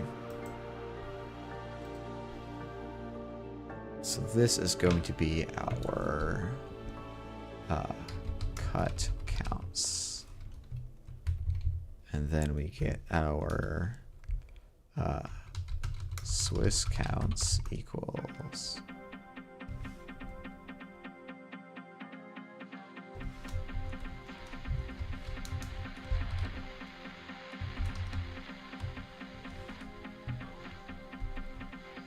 okay.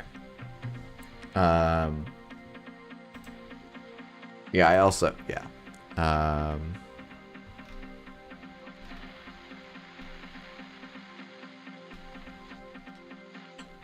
Let's go back to the all my ChatGPT, summarizing other people's statistics articles, and I will have to go and read an actual statistics article later so that I can do this properly.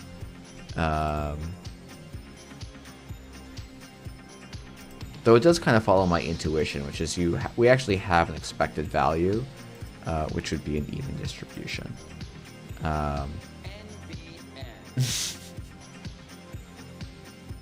Hello, lovely wife.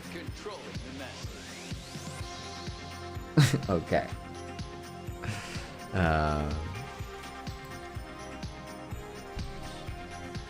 Okay, so expected counts. Oh wait, we can just calculate this on Swiss counts.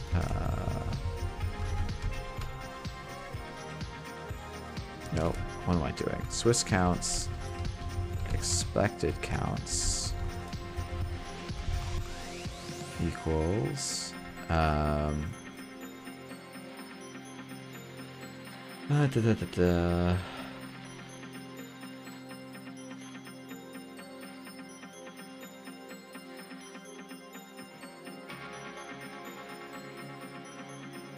Oof, Alex. Yeah, that's really rough. Yeah, one of the things we talked about is like, should we make a not player requirements but a best practices? And one of the it's like things that you should do as a player to minimize your chances of getting game lost and to make the experience fair and good for both you and your opponent. And it's like one of those things is splay your cards out on the table and then point at the card you want flipped and let your opponent do the flipping for you. Because that matters quite a bit.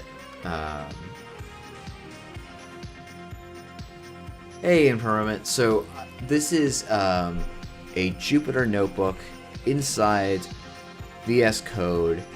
This visualization is being done using the Seaborn library, which is just built on top of Matplotlib to make it a little bit nicer to work with.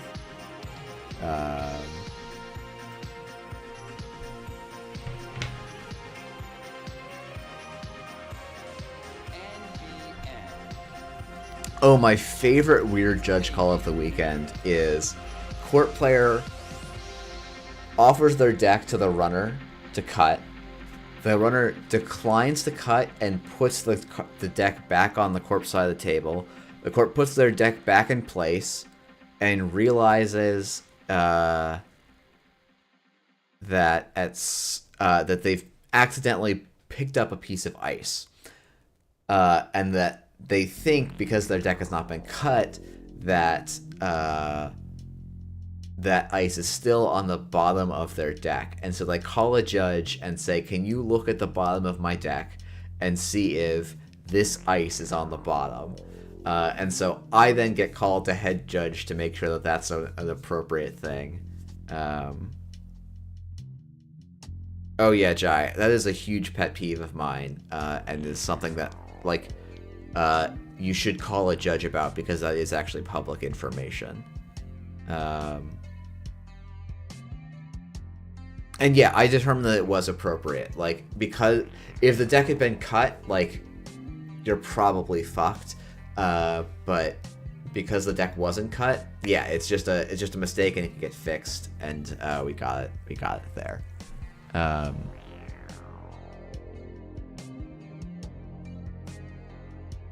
Okay, so we want world's players 0.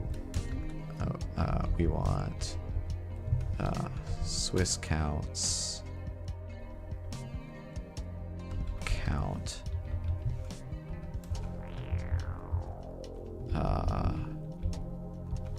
times 16. So now I go Swiss counts. Okay.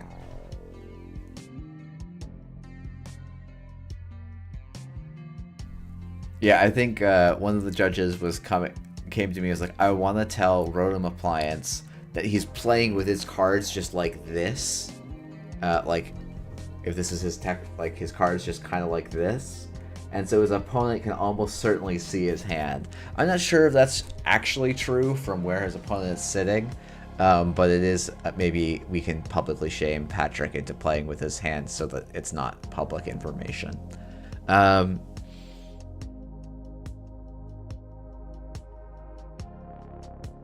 Okay, so we now have our expected counts, and then we need to get our actual counts.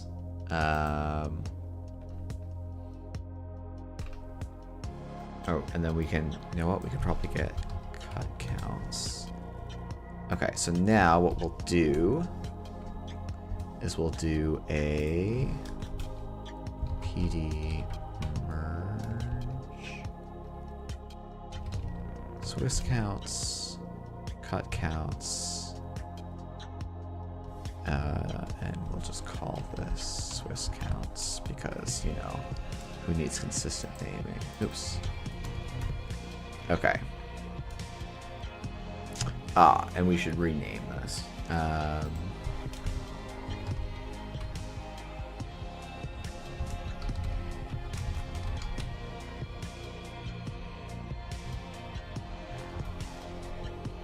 Great.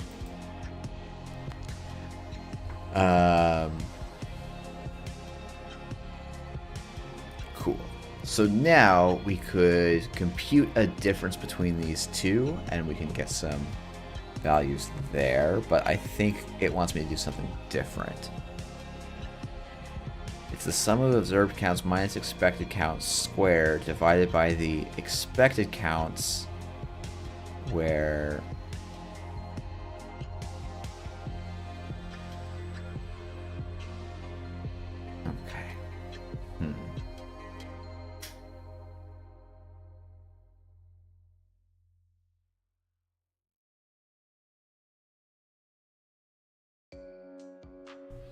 Okay, so it's saying I want to do chi squared equals Swiss counts Swiss minus da da da da da. Chi-squared.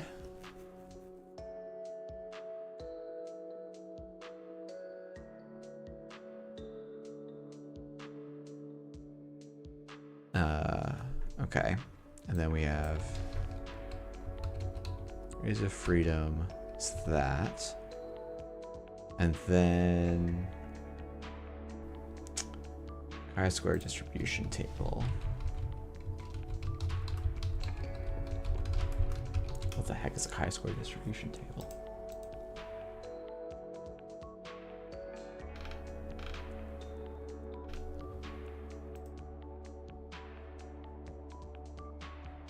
Okay. Chi-squared stats. Stats models.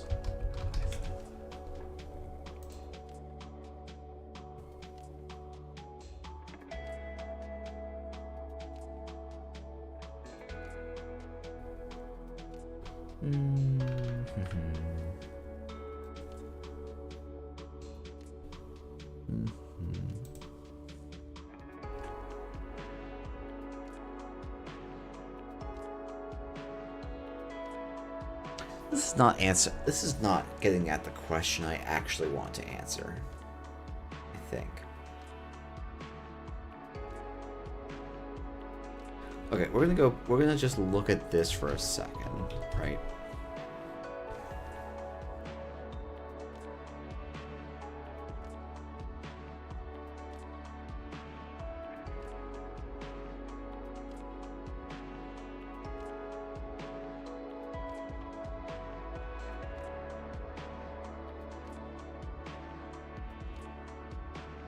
What am I trying to get out of here? I'm trying to get, like,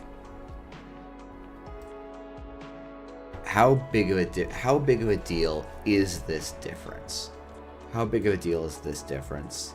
How big of a deal is this difference?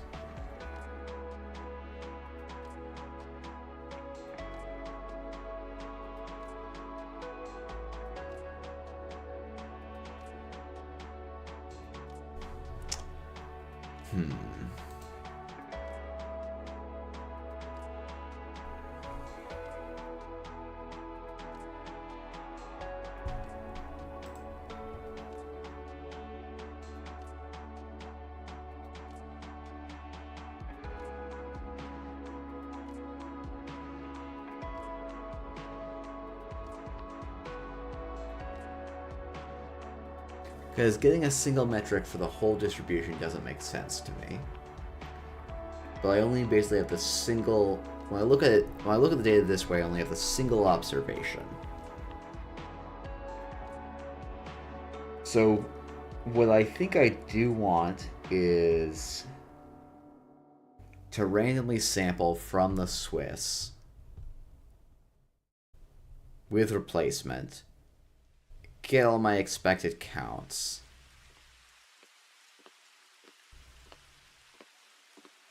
and then compare these values, the cut values, to the distribution to see how much something outperformed or underperformed its popularity.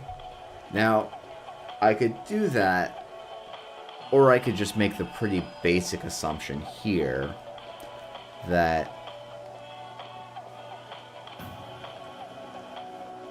because I know all of the possible categories, that this is pretty close.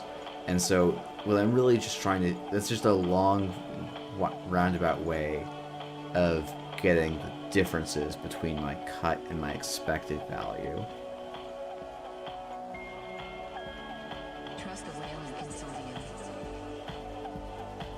So I can calculate a chi-squared for each of these.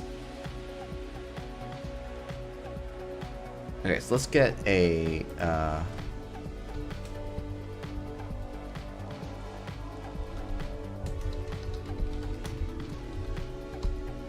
individual chi equals this. Is this right?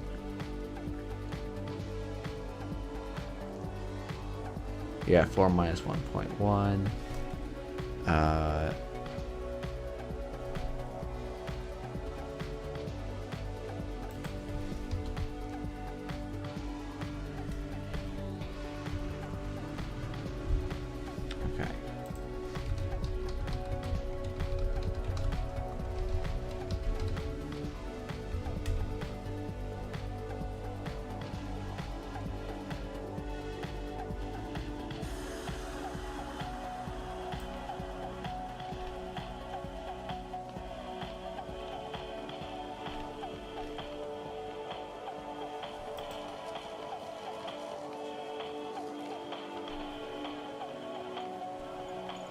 Sorry, I'm just checking something.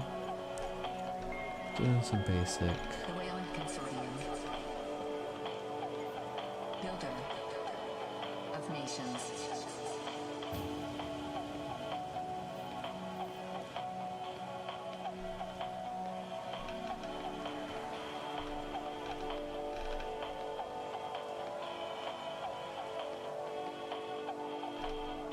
Do I actually want the chi-square? I'm not sure I do.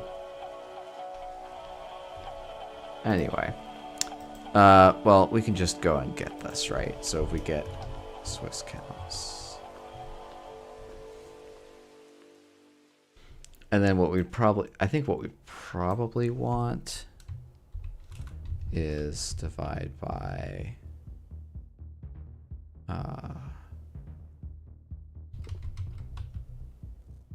Swiss counts size 0 minus 1.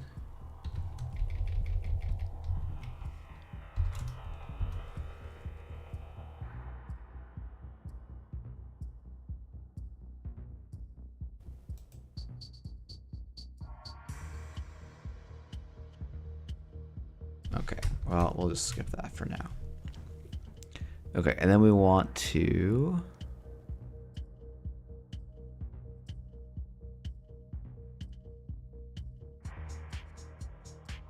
Something's not right here. Something seems not right. Hey, Hank, we are a little bit, and this is telling me that it's not turbo fucked. Which is very weird. That's suspicious to me. Oh, because ChatGPT doesn't know what the fuck it's doing. Okay. There we go. Yeah. No, it is turbo fucked. It wasn't turbo fucked with the statistic I was showing. That's why I was confused. So now we can Swiss counts, sort values, neutral. So yeah, we see that basically Near Earth Hub way overperformed, RH way overperformed, though about 50% less, and then ASA way underperformed, BTL overperformed, and then everything else kind of performed. Though, oh yeah, ASA did stand out in the underperformed, but yeah. I think I'm supposed to be dividing this by 17, or no, 18. So you get pretty small chi-squared values. I have to go and look at like a chi-squared table very quickly to see if I can find a...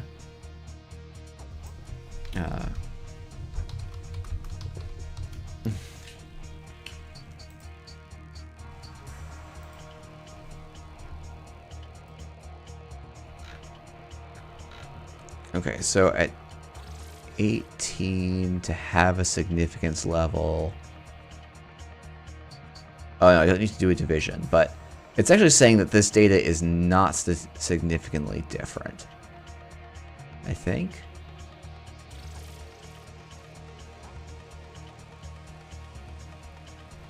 If there's 18 degrees of freedom...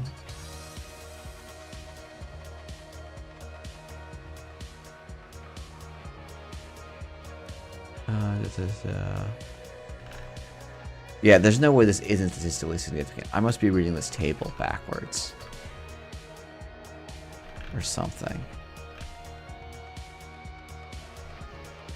Goodness of fit test. Let's see.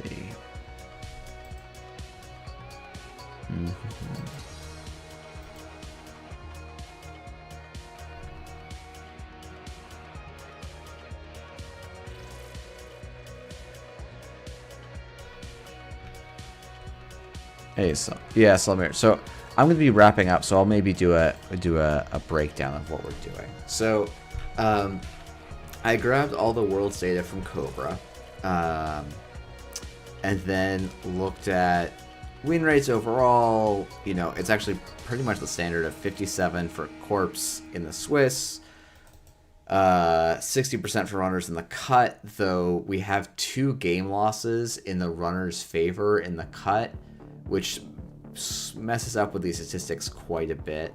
So actually what we could do is we just subtract 2 from here. We'll get what's close, what I would say is close to the true rate, which is not actually a huge difference, right? And then I did a plotting of Corp versus runner win rates, broken out by Corp and runner, so you can look at this sort of data. And then what I'm trying to do, though not and then I looked at if you played this Corp, here's your distribution of placements. So the x-axis here is your final finish, your standing, and then the count of how many people in that ID finish in that standing. With the idea being that if your Corp did not, like, it's difficult because you can't decouple player skill. So if you make the assumptions that all players are equally skilled and all decks are equally balanced, then it would be a flat line distribution where you would have an even number of people in all of these counts. But what you do see is that NBN is skewed towards a higher count in the top, 20 players or whatever. And so whether that's because it's strong players or a strong ID is a little bit difficult to tell, but you can kind of start looking for interesting patterns. And you can see stuff like Atea and PE. I guess it gets washed out here. Oh no, sorry. Restoring Humanity and PE have this thing where you're either doing well or you're doing, like, it's kind of this U shape, which is interesting. And then what I was trying to get to is how surprising are these individual cut results. Like, Near Earth Hub, you'd expect one Near Earth Hub deck to make it into the cut. In fact, 4 did. How big of a deal is that compared to, Hoshiko kind of thing? And I know people are really excited about an ELO thing. The thing I discovered the last time I did this is that Swiss, inside of an individual event, effectively ranks people according to their ELO. It doesn't do it exactly, but anything you want to do with ELO is very well approximated by just looking at player ranks, because the way that ELO works is it says these 2 players, the way that ELO works is you have 2 players play, you have some idea of what their rating is, and then they diverge, right? One player goes up, one player goes down. Well, if you look at Swiss, we assume that 2 players are equal, one player goes up, one player goes down, and then you do this again and again and again and again and again. So inside a single event, that does nothing. Now, Hank's saying, well, what you need to do is look across all 3 continentals as well. And yes, that probably is what you need to do. The problem is that is a huge data sanitization challenge, because you cannot get Netrunner players to use the same name twice.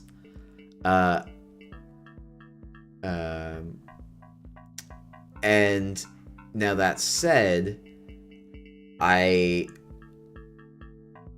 One of the things I'm interested in trying to do next year, either inside NSG or outside NSG, is having some kind of tournament points system where people would be incentivized to use the same name in all their events.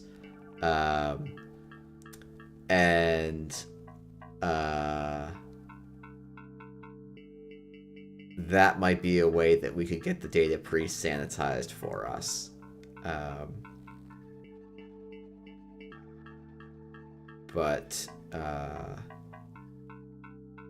Yeah, we'll see. We'll see. Did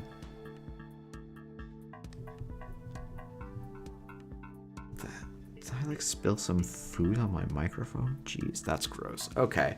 Well, I'm starting to really ramble. I think that's going to do it for me. Thank you all for tuning in. I'll hopefully have some more. Next week I want to play some actual Netrunner. Maybe this weekend I will finish out these stats and just do a big Continentals and World statistical roundup. I hope those of you who made it to Worlds and that I got to see and say hi had a good time. For those of you who couldn't make it to Worlds, I hope you enjoyed the stream. Please give Lox and all of the commentators a bunch of love. There was a ton of work on the stream team behind the scenes last minute because of mistakes I made when trying to set the stuff up in advance. And yeah, I hope to see you all around. I think the Worlds meta was super cool, and I'm hoping that we see more people playing in it. People should also keep an eye out for an AMT announcement. If they're clever, they might find its time and date already out there. And there should be a Worlds recap article out in the near future. And then a whole bunch of other stuff from OP as we were kind of had a bunch of stuff in the backlog, and now we've got some bandwidth to actually clear it out. So thanks everyone for tuning into my stream, and I think we'll be returning back towards more normal Netrunner in the near future. So with that said, good night, and thanks all for tuning in.